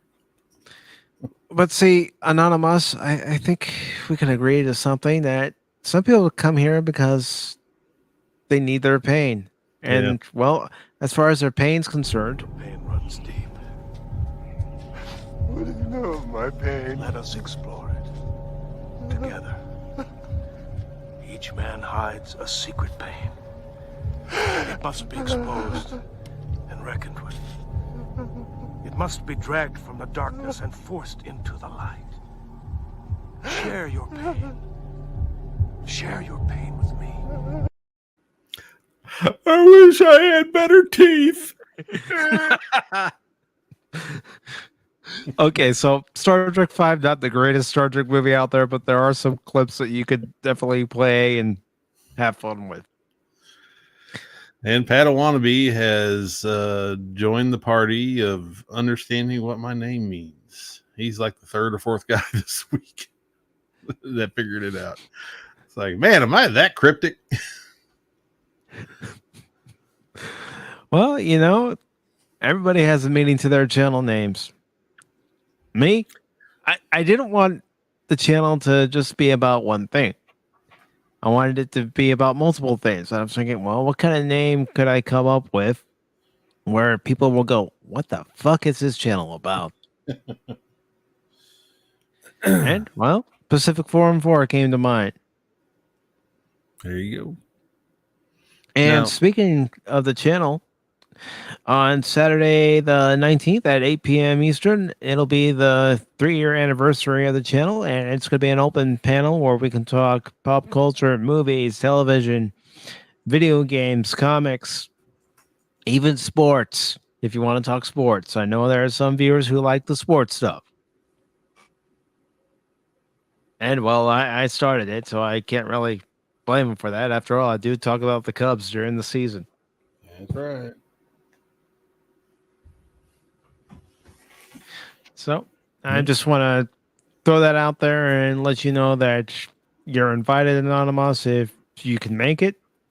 As a matter of fact, MC, Padawannabe, Phil, and a tad that should it be. If you want to come on the panel, you're more than welcome. Leia Rose, anybody. So I just thought I'd go ahead and throw that out there now, and instead of waiting, 2 weeks from now or even a week. I won't remember, Mike. So I always see your stuff on my feed, like upcoming. So I'll that's where I go by because I got a terrible, horrible memory. So I always forget stuff's happening. I forget to do things. So I usually get reminded by that. But yeah, if I can make it, man, I'll be here. All right, brother. So with that being said, I do want to go ahead and wrap up this edition of Pop Talk. I'm going to go ahead and throw your link out there one more time, Anonymous. Thank you. Not a problem. And please, folks, subscribe to Anonymous. He does great content. Thank you. You're so nice. You do. I mean, you give your honest opinion. And when you've watched a TV show, you gave your honest opinion on Isom. I did. Can't be I didn't want to be a shill. I mean, I like Eric and everything. Everything's good, but I can't be a cheerleader and give it a 5-star. Nothing's 5-star to me. There's always flaws in everything. So I point out the flaws and I point out what's good, and that's the best I can do. And tell you how I like it. And the Padawannabe says about your name.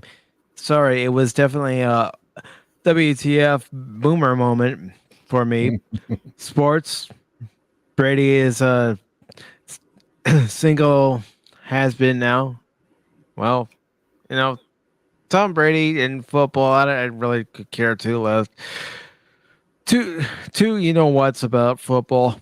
Used to root for the Chargers, then they moved to Los Angeles, and I said I'd never root for a team from Los Angeles or a team that moves to Los Angeles, and I haven't.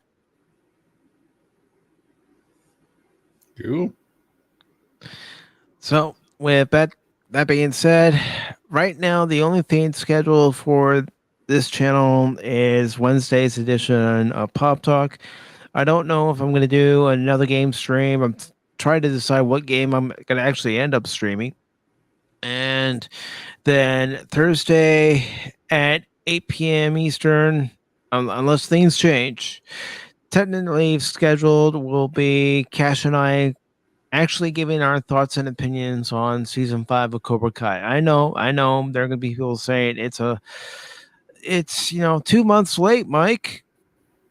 But we're trying to decide what day we wanted to do it, and we finally decided on a day that we can do it. So And don't worry about it. A lot of people give reviews for stuff well past the algorithm expiration date. But they usually have like a couple 100,000 subs too, so the algorithm doesn't hurt them. No, they have the benefit of having a few more subs. I love it when I catch the algorithm, man. That's a good ride there. But when you're not in the algorithm area, then you're kind of dead in the water. Hello, anybody out there? Yeah, I made a video. It's pretty good. Anybody? No, can't take it. No, okay, whatever. And of course, before I leave everybody this afternoon, and Anonymous leaves everybody this afternoon, I just have one thing to say because we all know what tomorrow is.